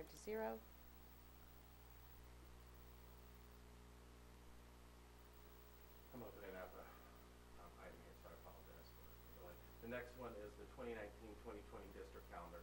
Just so our folks in the audience know and our parents, this calendar is driven by the state of Ohio's testing. We continue to start at an earlier date. A lot more easier to do now that we have air conditioning. We do understand it infringes upon vacations and other things like that. The other thing to realize is that our high school kids and our middle school kids who participate in athletics or band and music, really their two-a-days will start last day of July or the beginning of August. We to date still do not know, unless Brenda, something's changed, the dates for testing next year, but we assume they will be the same. Dustin, anything you want to say about the survey you sent out or feedback or anything you'd like to add about the calendar? So we sent a survey to the teachers and they responded very well. We were able to take a lot of the items that they had questions about and build back into a revised copy, which is what you see today. One of the big changes is the rule of early releases, a big change for this year because of some of the pressures it was putting on parents as well as transportation and things of that nature. That was a big change as well as just servicing things of that nature. We will always and continue to try to end the school year prior to Memorial Day, but the input from the staff, especially, we've even talked about our next shortened day. It was brought to my attention by our bus drivers that there were some parochial issues with that. We know one of the parochial schools is out, but we continue to monitor. We have to And it puts a stress on parents also, because they have to find a 2-hour video care. So this is for info and action. Superintendent recommends the Board of Education approve the 2019-2020 district calendar as listed. Second. Moved in second. Is there any questions?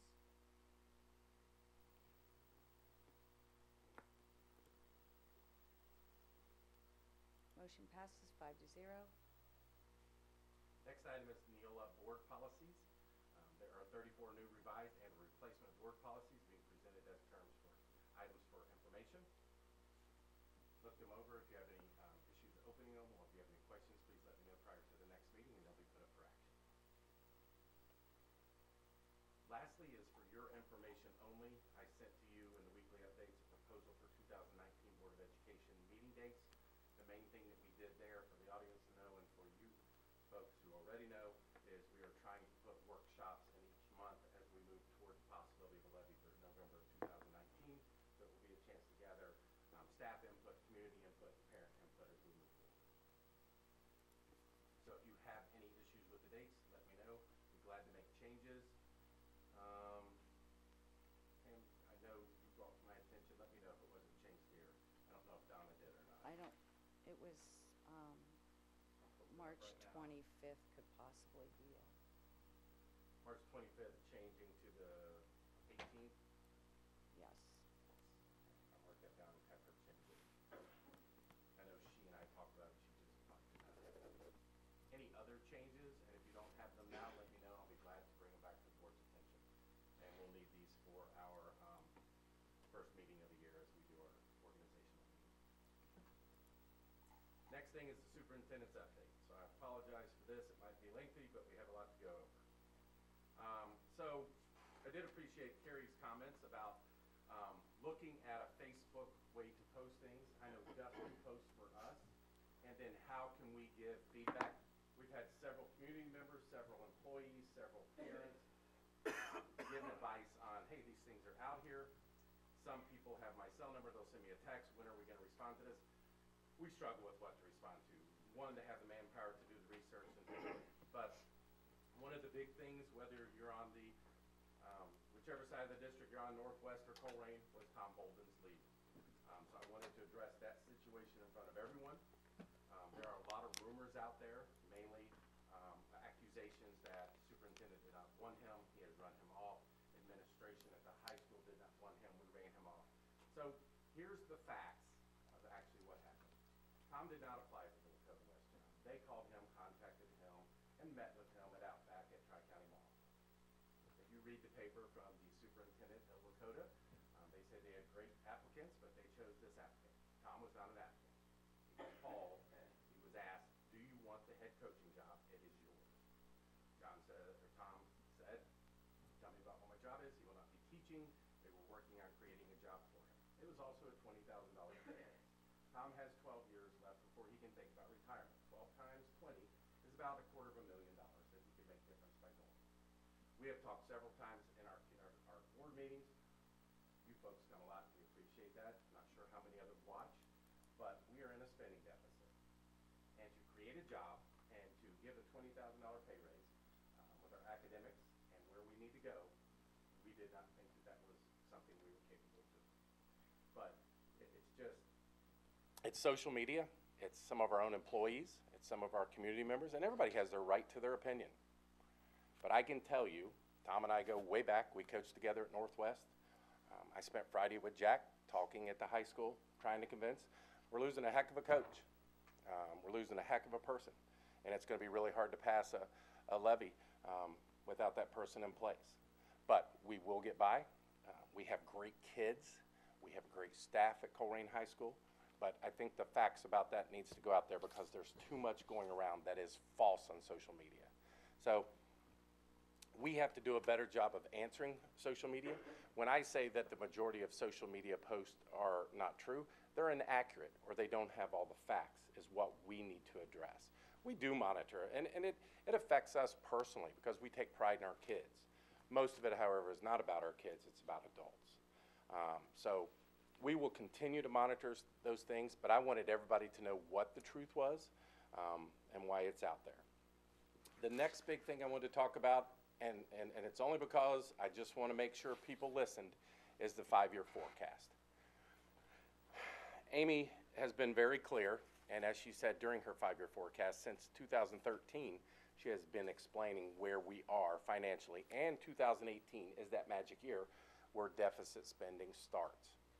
She was very good at breaking down everything that's been cut from the state that totaled $11 million, and increases in revenue for us are $8 million. So that gap by itself has increased. So a lot of people will ask, well, are you guys being fiscally responsible?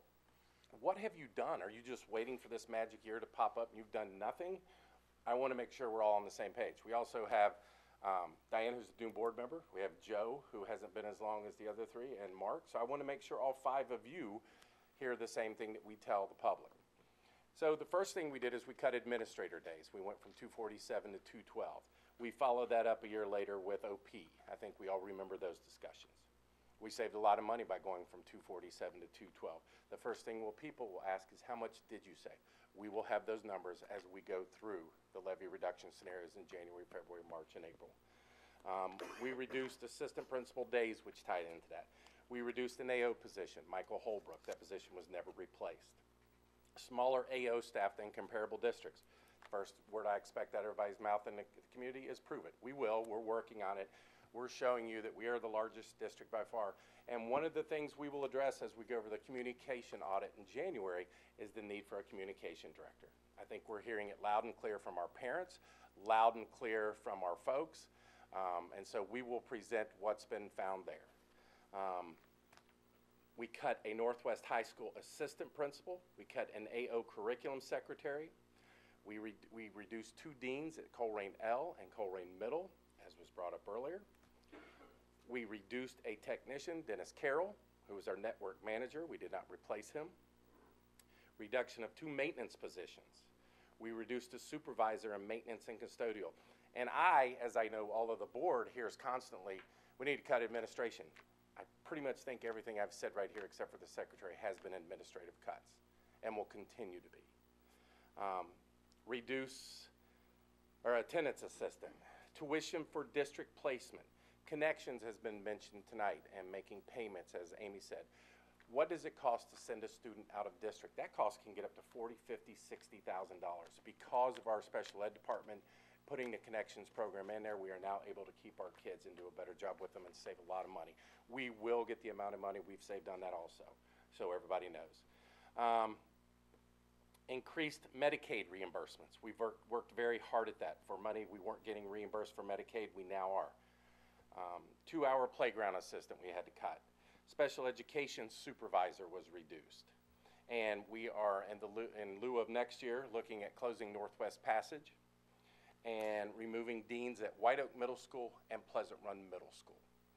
90% of what I just talked to you about have all been administrative and supervisor cuts. Increases. What have you done over the past couple years that have helped kids, have helped staff? We added elementary counselors. There is a huge need for social and emotional support. We added a second social worker so they could do home visits and help get outside services wrapped around our kid. PD days for classified staff that we didn't used to pay for, we're now paying for. Nurse assistants, office supervision assistant in all elementary schools.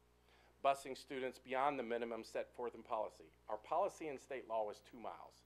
We are way out of line with that. State law is 2 miles.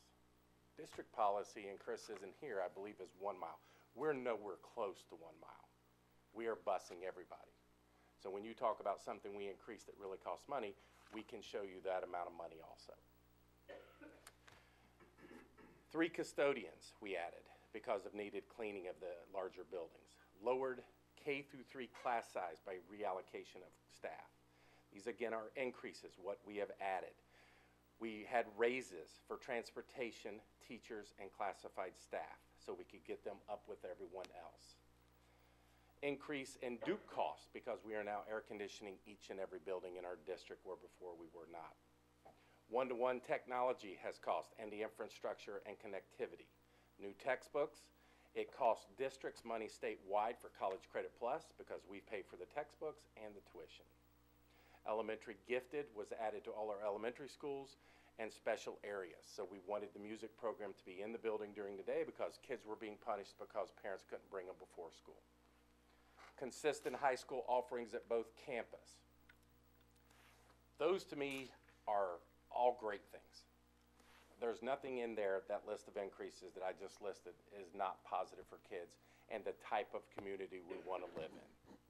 Now, some people will argue the personnel and who the person is, but that's about kids. So this levy is going to come to the following. We're in a spending deficit, $5 million each year. What we don't cut one year goes to the next year. So there's two ways we can look at that. We can cut everything there is. We can go to large class size, 32, 35 kids per class, which is what some districts do. We can take busing back to 2 miles.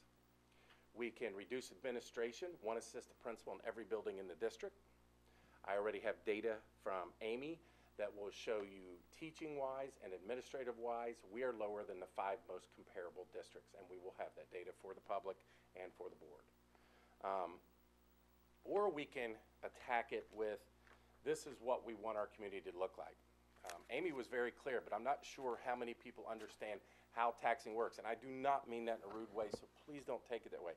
I've had to go 2 times to Columbus to figure out what Amy is talking about with funding of schools.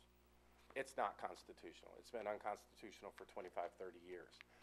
But when you pass a levy in 96, 97, 98, whatever year, that's what the tax base stays at. So my mom and dad's house, which was $11,000 in 98, which is now worth $100,000, we don't get taxes on that $100,000.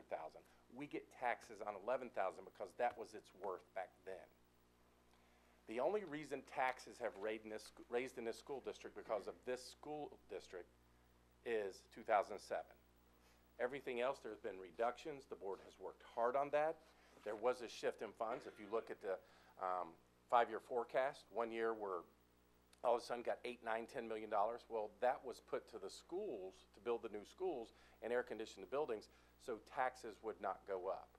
So in 2007, this district raised taxes, and they have not since. When Amy first predicted, and Amy, help me out here and correct me if I'm wrong, but we had been running a cycle about every 7 years. So if you do the math, that cycle should have run to about 2014. We've now extended it to 2019 by making all those cuts that I had at the beginning and staying fiscally responsible. So we've got to come with 2 messages. If it passes in November, we're going to work with parents. I think some mistakes have been made. And I'll go back to some of the comments that were made here tonight.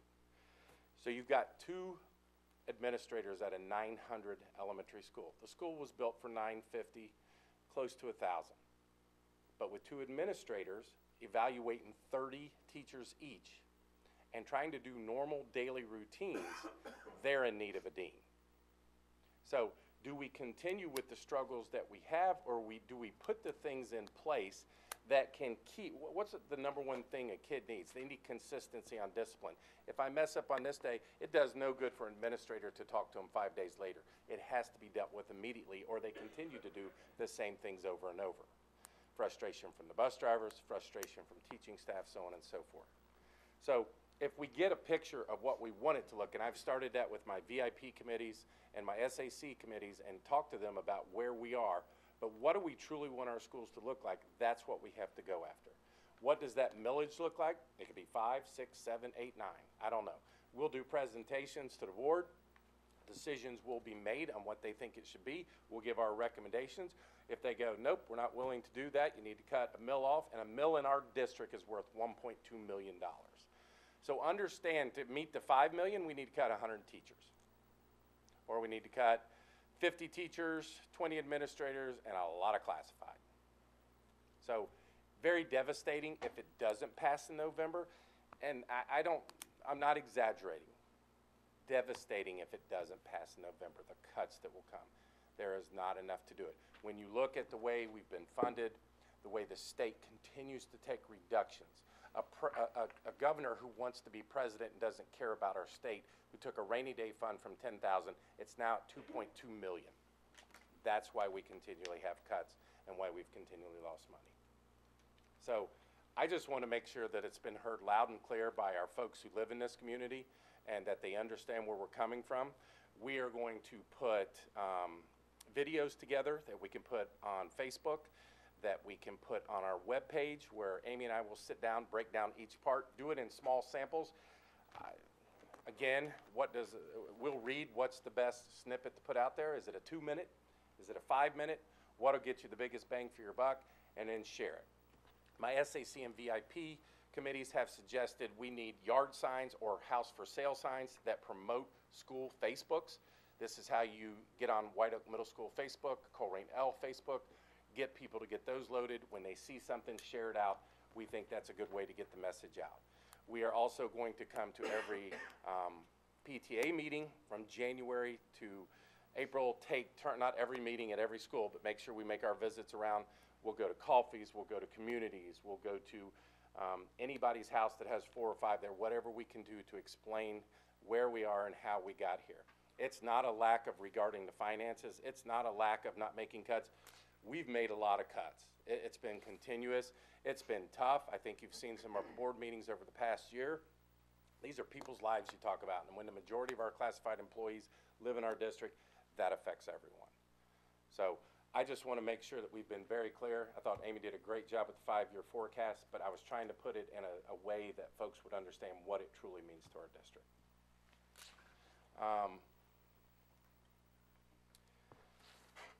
The incident over the weekend. A young man, music teacher at Pleasant Run Middle School, previously taught in Dayton Public Schools, basically just used the same guidelines that he used there as he passed out. It's a chance for us to grow. I cannot tell you how much I appreciate Dustin Chrislin and Eric Dunn going around this morning. Chrislin, and correct me if I'm wrong, or if you would like to make a statement about what you talked to the kids about today. They went to classrooms and talked to the kids to get their feelings. Anything you'd like to add, or I know I'm putting you on the spot. No, absolutely. Thank you. The students were very receptive. They had very positive questions, and Mr. Dunn handled the situation very well. Of course, they wanted to do well, and they wanted to present themselves well, but they did bring about questions and concerns about time. They don't have the time to get some of the items requested or the finances to do so. So we were very receptive in addressing them. There has been a revised plan put out for Thursday, and I think everyone is very confident and comfortable with that. And we just look forward to a great concert on Thursday because the students have worked very hard, the teachers worked very hard, and they're excited to show off that. And that's what we really want to focus on in this situation. I believe he also not only put a written form of apology out, but he will talk to the parents prior to the concert on Thursday night at Northwest High School. They're going to an auditorium where they have more seating. So it is in the media. We have tried to put things out. We will be held accountable for this. We will be responsible for this. This is a chance for us to use this as a learning situation for this young man. He is devastated. I know nobody feels pity for that because of the effect it has on our kid, but we take care of our staff. So we will get mentoring in place for him. We have certain things that we've already talked to him about, but if you for 1 minute doesn't think he has guilt or remorse over this, we were just glad he made it through the day today. He's a good young man, bad choice on what we sent out, but we have to work on this and we have to continue to do a better job because we don't want to send the wrong message to our community. We tried to go back to the social media piece, and Dustin puts my release out on Facebook to hopefully get it shared. But if there's more we need to do, we will continue to look at that. I will be present at the concert Thursday night, not because I'm worried about anything, but it's holiday season. I get to go to everything. And a lot of these people do the same thing. So I know we will be there, and if there's any questions you have, I'd be glad to address them at this time. Just on that topic or Any. First, I probably shouldn't use this in my wrap up, but I want to thank you for going through the information you did, specifically when it comes to the treasury report and the reductions that have been made, and also saying what was added. That's what I've personally been asking for quite some time. So I'm glad that we started that information and sharing with the community. And I'll get amounts to you also, so you know. That is very helpful information. So I thank you for taking the time for that. It would be nice to, as we've done with a lot of items, have a line item on that. Like sure. These reductions have equaled this much. Like okay. Our budget is down by, we're need. Okay, So good point. that would help. And then as well on the side items, what you added of that, but, and there's something else I'll talk to you offline about related to that as well. But I just want to say thank you for bringing that information forward. Anybody else? Is there a minimum as far as the mill levy is concerned? You know, people are screaming and yelling, yeah, you're gonna propose a 7 mil levy. Is there a minimum we can go down to, Todd? There is, and what we will present is if you put a 3 mil levy, how long will that last? What will it gain? If we do a 5 mil, well, how long will it last? What will you gain? The cycle you don't want to get it, and Amy, please, this is your area. We don't want a levy coming up every other year and every 3 years. So, and we also want input from our staff, our community, our parents. What do you want your school districts to look like, and what do you want to be proud of? And so I think that piece is important. I think the work sessions are important because these folks can take a trip up to the microphone and talk to you about what they value and what they want. And I think those will be good ways for them to express their opinions after they hear what we're saying. But yeah, Joe, it can be anywhere from 1 to 9. It just depends on how much we want and how long we want it to last, because do we want to do this every 2 years or do we want to do it every 5 or 7? Amy, anything you want to add? I would just add, you know, we will always be right-sizing and looking at operations and making sure that what worked last year is because students move in and out, technology changes. I mean, there's always change, so we always need to be making sure with right-sizing that our operations and we're accountable to the community and our taxpayers. But we also need to look at what our needs are, because the schools today are different than the schools that we had when the levies were passed in the 80s and the 90s. So what are our needs and how do we fund them? We also, during the forecast, we showed the state has taken $11 million away since 2004. We have been able to receive new revenue of about $8.4 million, but that doesn't even make up the $11 million the state has taken away, which means that 2007 levy and the 1.4 that we received from the building bonds operating levy has only been to make up for what we've lost from the state. We really haven't had additional revenue to operate the district since prior to that in 97. So it's been a long time. So as a district, as a board, as an administration, community, we need to decide, because we are a suburban district and the way the school funding formula is, we have to be mostly funded by local property taxes, which is our local community. How often do we want, what is the levy cycle we want to be on? Is it 7 years? Can we sustain that? What are our needs? What are we willing to fund? What do we want to have? There's a lot of questions that we still have to determine before we know what the millage is, because we have to figure out what the needs are before we can equate it to dollar amounts to determine what the levy will be, what millage it would take to meet those needs. I think what you'll find as a board member, and you brought up a great question because you started it with, this is what I'm hearing from the folks who surround me. All of you have folks who surround you, whether it be neighbors, church, wherever you go during the evening, where you spend your weekends. There's folks out in this audience who will email me and say, I'm hearing this, what do you know about that? That's who we need to hear from, because eventually what it comes down to is, what can we agree upon that we can sell to our public that is right-sized and that is best for kids? And that's a hard conversation that we all have to have. And depending on the amount, Amy, correct me if I'm wrong, depending on the amount of levy, even with the passage of a levy, we could still be looking at cuts. Depending on the amount of money that, what our needs are, because we're already $5 million deficit spending. It's happening now. Right. So with what our current operations are, so we have to look at current operations. Is this what we need? Do we need more? Do we need less? I mean, and it's not just one general question. You have to look at each area, but it's things we need to talk about and determine. When are we looking at those, and when are we talking about those? It'll be constant communication, January, February, March, and April. If we start, and once we decide on amount, August is when we start the campaign to go forward. No, I'm talking about the right side of the work. Oh. January, February, March, we've already started. With the work so we'll sessions. be ready to get the road running in January, get you folks information, and then get more information to you. Is there any possible way you could do some kind of district polling before we even throw it on the ballot? Survey? Yeah, some kind of survey, because then you'll get a feel of what the people are really thinking about in their district.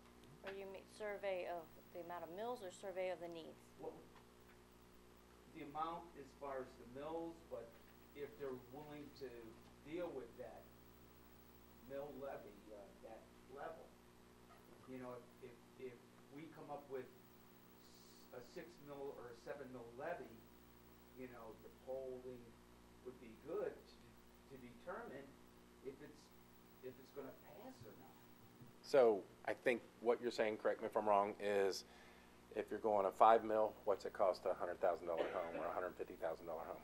I can tell you, we've looked into a $150,000 home, 9 mills, $336 a year, divided by 12 months.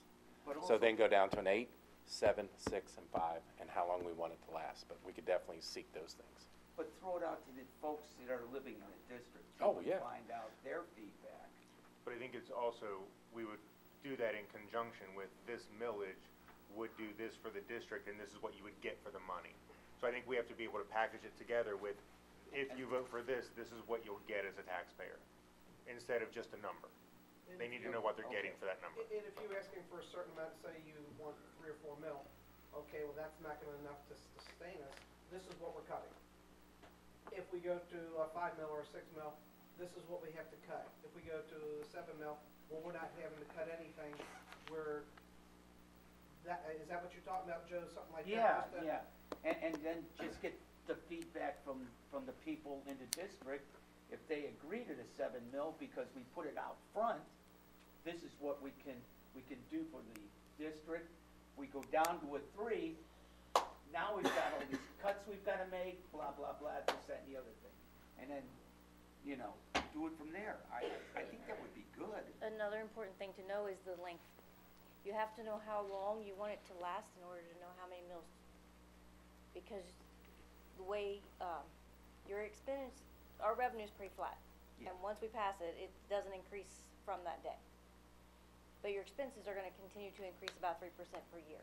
So you have to be able to ask for enough that you get a little more in the beginning, you break even in the middle, and you spend more in the end of what you saved over here. So you have to know, how long is that? Is that 7 years we have to make it last? 10 years? You have to know the duration of your levy also, because And Amy always you don't brings wanna up keep coming and asking. And you always bring up a good point where nobody wants to see us with a stockpile money. That does nobody any good. So we don't want a levy that's gonna have, we just can't have surplus. We wanna be right-sized. We want a levy that will match our needs as we continue to go and move to the 21st century. So when they Learning. go, like when Todd goes to these community meetings or PTA meetings, can we come up with that formula as soon as possible, you know, with the millage, and then this is what's gonna happen, or this is not what's gonna happen, or the cuts are gonna come here?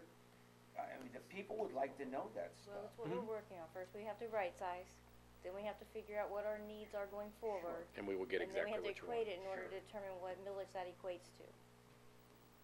And still not knowing at any given time, the state can cut us more money like they did on transportation reimbursement this past year with Every no couple years. warning. There's also a new governor, there'll be a new funding formula, How soon do you think we'll get that probably information? about February. But it won't be Hopefully by the final end of till June February or 30th. March. Still take Is that it? Okay. Thanks, Todd. Okay, at this time we have community comments. This is a time, anybody has any question about anything that was discussed tonight, you can just raise your hand and ask from your seat. Go ahead. I work in the business world, and exactly what Joe said, that's the key to getting the word out of the survey. But I am one of the people in this community that don't have children in your school. I am a homeowner. I'm the one you have to appeal to because I'm on a fixed income. I don't have children coming very well. I do have grandchildren, but I'm talking as a community person. The people that at my age, which everybody hates the baby boomers because they say we steal everything, we take everything. This is what we're on fixed income. So when you come to me and say, okay, you live in a $150,000 home, we're only going to do it on a $5 mil increase, it's going to do a $335. Okay, but what does that give me? What am I getting? So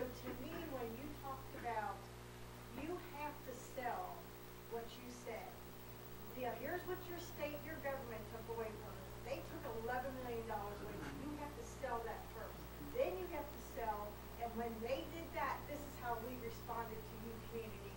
We cut this teacher, this administrator, because then I'm thinking, hell, she's my name. Oh, well, that's pretty going down to the bone already. And then if you don't pass the levy, even though it's going to affect me, like you said exactly, that's how I would sell it. 333 divided by 12 is $34 a month. That's what's going to get you, and this is what's going to get you in year 1 and 2. And then year 3, and as soon as you say to me or anybody, we're going to make kids start walking from 2 miles from the home to school, that's not going to fly with anybody. After what that lady said, and I've been at Memory and John Rose, I've watched what she's telling, she's not exaggerating that. Nobody even my age, I don't want to see anybody get hit or killed. So you have to sell the right package to the right people, not downloading or saying anything about middle-aged or young people, but we are the people in the community that you're going to sell to. Because they have kids, they're invested. They have children in the district or, teenagers in the district. I don't anymore. And my neighbors across the street, they're the same age as me, 3 doors down. I mean, I'd say in my whole 20, 30 houses around the house, I'd say there's maybe 5 kids that go to the school. The rest of us don't have kids. So that is something when you start talking money, levy, we're like, what the hell did you do with the levy for Rose Center? We want to know, what are you doing with this money? And I'm not doubting that you're not telling us honestly. Right. But that message is not getting out to this community. That's what we intend on doing. Survey, you're going to be shocked with the dreams. No, we don't want Oh, any. yeah. Cut the band, cut the football team. I mean, that's how the mentality of, because most people in my age group, reading, writing, arithmetic, school subjects about all of the other stuff. But when you talked about what you cut teacher-wise, and what you cut, because to me, a counselor's a point. And when I sat up there, I said, I don't understand why you cut Mrs. Farmer. She's a dude and she's a dean. Her job to me is important as a principal, because she was a go-to guy. She was like, in my business world, I had an ombudsman. I could go to my ombudsman and say, this is happening, don't tell my supervisor, my director, I want you to know. And that ombudsman was the person I could go to and feel comfortable to go to. You cut her out, not you personally, but her job was cut out. So that's going to be key when you go to sell this, to me. Your comment is that we have to have tailored messages, and we've had this conversation that we can't have a one-size-fits-all message, which is why messaging and communication has been something that we've talked about a lot recently, because we have to target our communication to the audience so they get the information that they care about, that's important to them, that frames it in a way that they're going to understand. So that's part of what we're talking about, is making sure that we have enough support around communication to do exactly that, so the message gets to the right person in the right way with the right information. And the fact that the government, the state took away $11 million, I knew that because I read up on that. Most people my age don't know that. They don't know. They didn't know that.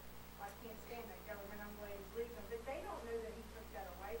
And when Carrie was running for representation, people were basically calling her a liar when she was saying, they took away X amount of dollars for transportation. Well, I never heard that. Where'd you get that information from? Where are you getting that from? Why are you making that up? That's the kind of stuff that we're not being told. I know it's being done, but we're not being told that. But and my people my age, we always say, why is it always the homeowners who get stuck? What she just said. No one knows that information. The way the government structured suburban schools is they, not you, they, the government, decided that's how we get school funding, is through homeowners. I didn't know that. I mean, I knew that, but that's the kind of message you've got to get out there. Because that's what makes people angry, because all they hear is, oh, they want more money, and I don't even have a kid going, or my kid hasn't been going to school there for 20 years, and here I'm still living, and they're not tapping them, and they got, a lot of apartment complexes, and I have said to somebody, okay, you're right, they don't pay taxes, but the owner of the apartment pays taxes, so when his fee goes up, their rent's probably going to go up. The concept doesn't compute in some people's brains. But see, that's why it's important for people like you, that you come to the meeting, because, you come to enough meetings to see there's more empty seats than not, and we need to do a better job making sure we include all different people on the levy committee so that, you know, your neighbors are much more apt, I would think, to believe you, whatever, you know, this scenario, than probably one of us, because you totally understand it, and just like you said, we have to tailor the message to different groups, and we need help.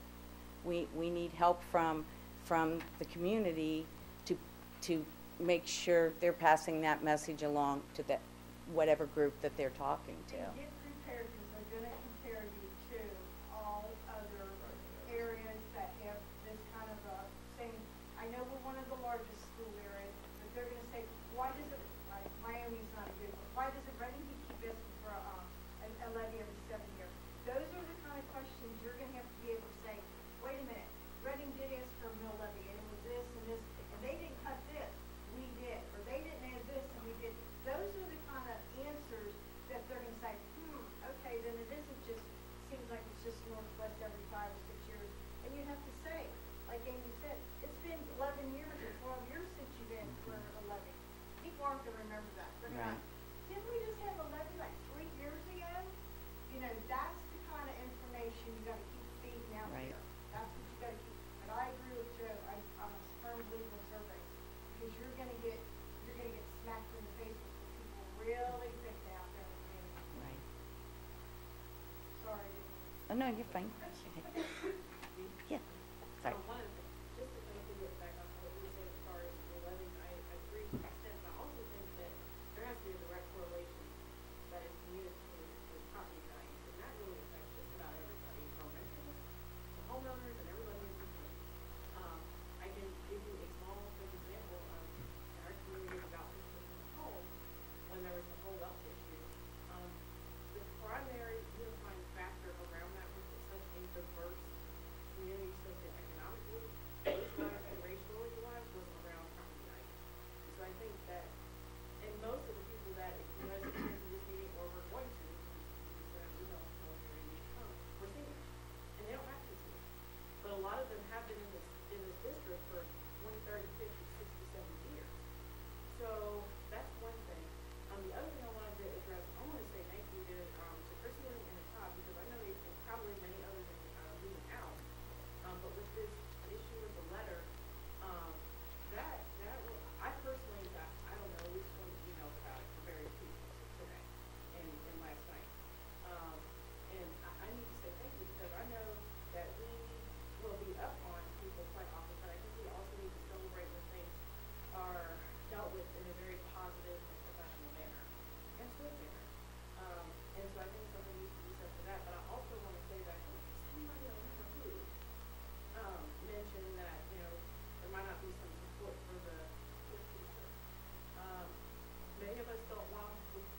Anybody else?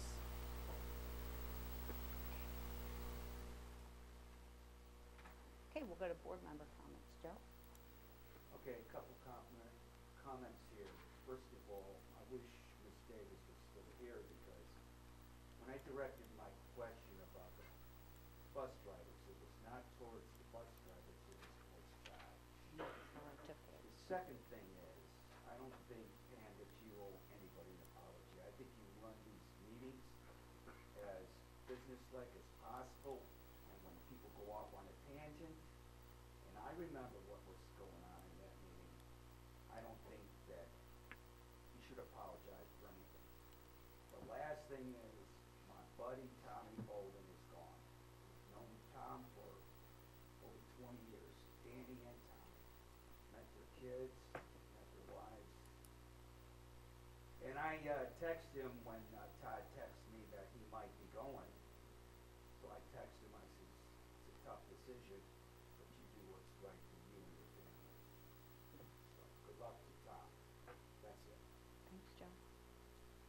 My comments, I want to start with the Halloween party comment. I often have issues when one group or one school is doing something and another school is not. That's like, you're automatically going to get a knee-jerk reaction from me on that type of situation. So what I would request is for those who are making those decisions is, as we've asked many times around here, is consistency. And not school by school having this, we have the same issue when it came to the dress code, that one middle school had the dress code and another one didn't.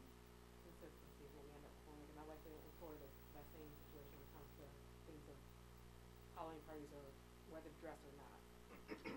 My next comment has to do with the bus drivers receiving the feedback when they are turning in referrals, learning what the next step is or something that happens, some form of communication, because as a parent and the students who ride the bus, if they are not, bus drivers are not empowered and their information is actually being followed through, we end up with them not turning referrals in, and then the buses go wild, and that's what I don't want to see as a parent. So I really want to, if we're going on that path, I want to definitely encourage to move forward and do more communication with the bus drivers specifically, and encourage them. I want to get back into them having the comfort that they put a referral in and something's actually going to happen with that. So I thank them for what they are doing, and I just want to help support them on doing more. And my one last comment, it has to do with I'm sorry, it has to do with what Carrie mentioned as well, but I believe it was Carrie, the zero tolerance, yeah, it was Carrie. The zero tolerance and then the victims being blamed because there was both, honestly, this is another person thing. I have seen a bit of that in our district where due to retaliation, because they retaliated, they are getting some type of discipline. And I know that's a principal decision on what, or school by school, on what to happen with that. But I do want to see what can be done so there's more information as far as it wasn't legitimate retaliation and they're not getting victimized because they are, or they're not getting punished because they were actually a victim of the situation.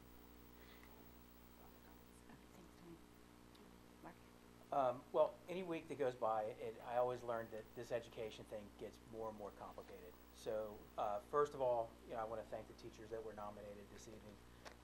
My children have had several of them, and they've really made an impact on my children and obviously my family's life. Mrs. McGee, my son visits her every opportunity that he gets. And I want to say, our teachers are under an immense amount of stress. They deal with what is given to them. Students come to them with an array of things, behavioral health disorders, you name it. And there's not a magic pill that we give these kids and we clear all these issues up. The solution is community oriented.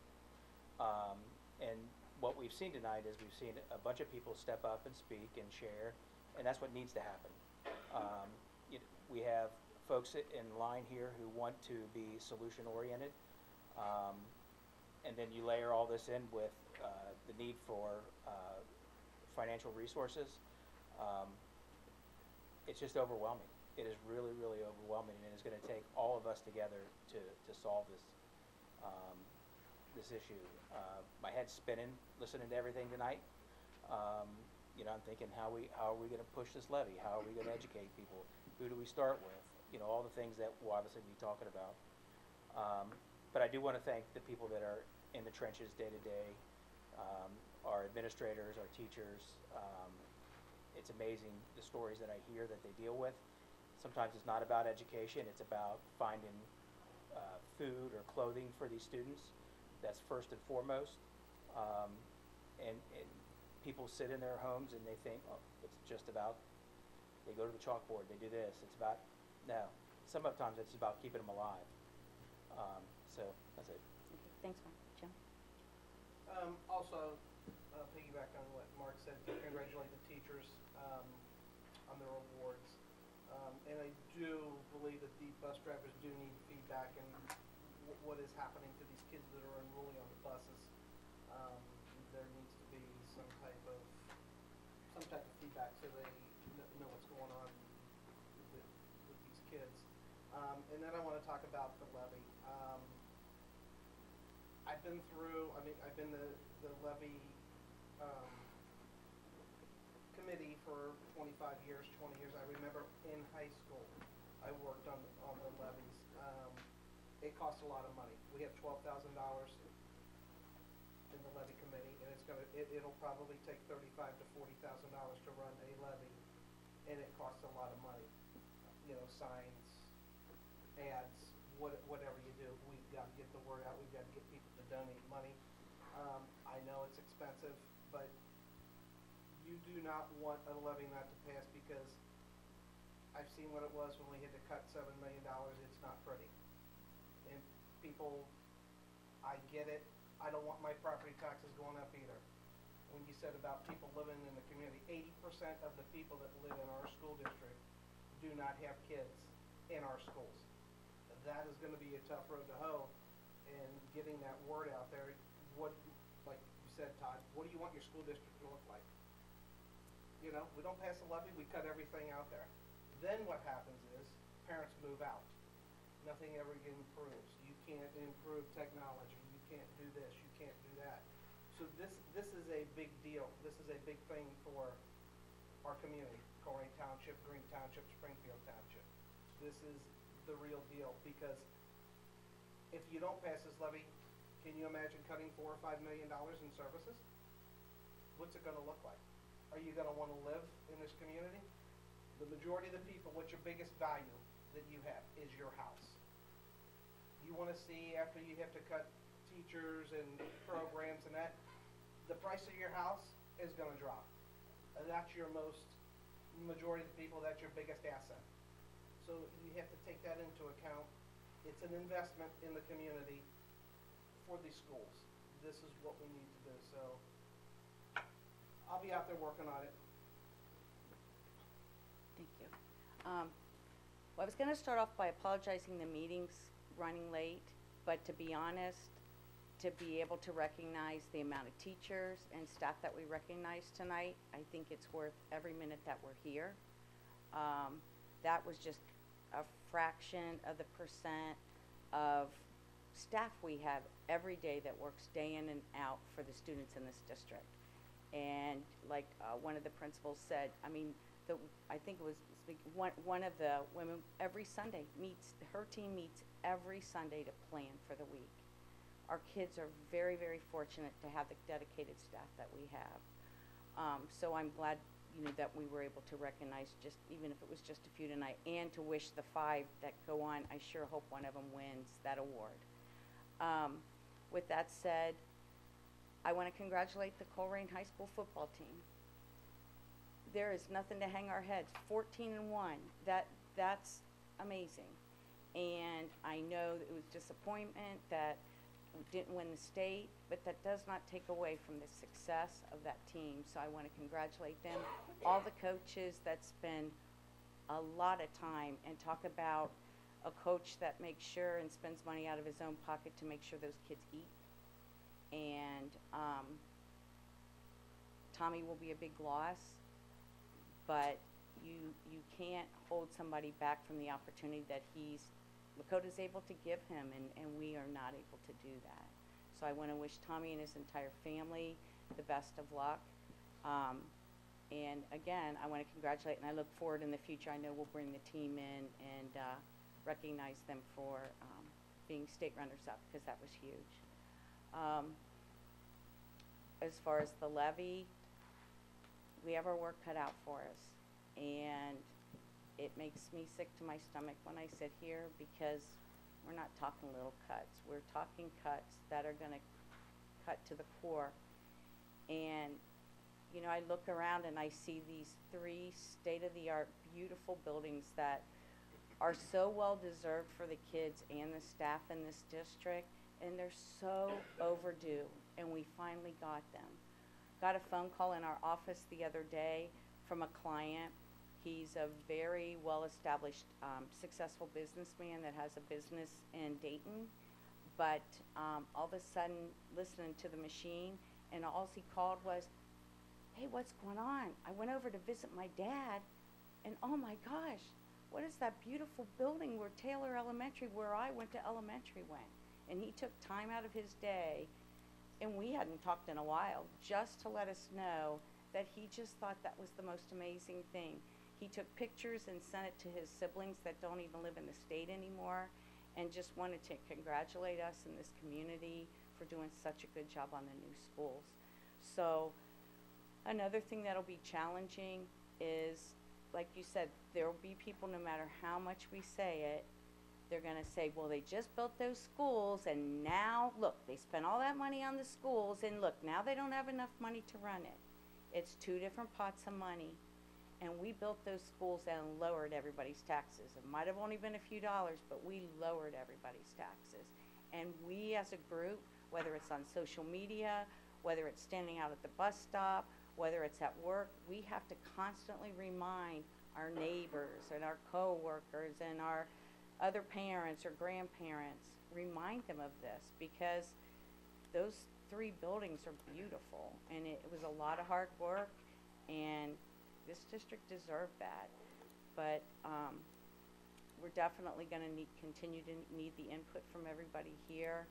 And you know, like Todd said, this next January, February, and March, we're going to be working really hard to, you know, Amy will be ironing out this budget and seeing what, you know, all the different scenarios, so that, you know, we can make a decision of what we need to do to put it out there, and then we're going to have to be ready to pound the pavement and explain it to everybody.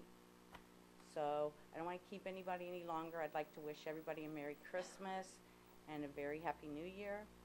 And I believe I need a motion to move For in. executive session, the superintendent recommends that the Board of Education approve the motion moved in executive session as listed. Nothing will be voted on when we return. So moved. Second. Sure. I am to that. Okay, as Todd said, we're going to move into executive session. You're welcome to stay. We will not be making, you know, coming out and doing anything but adjourning the meeting.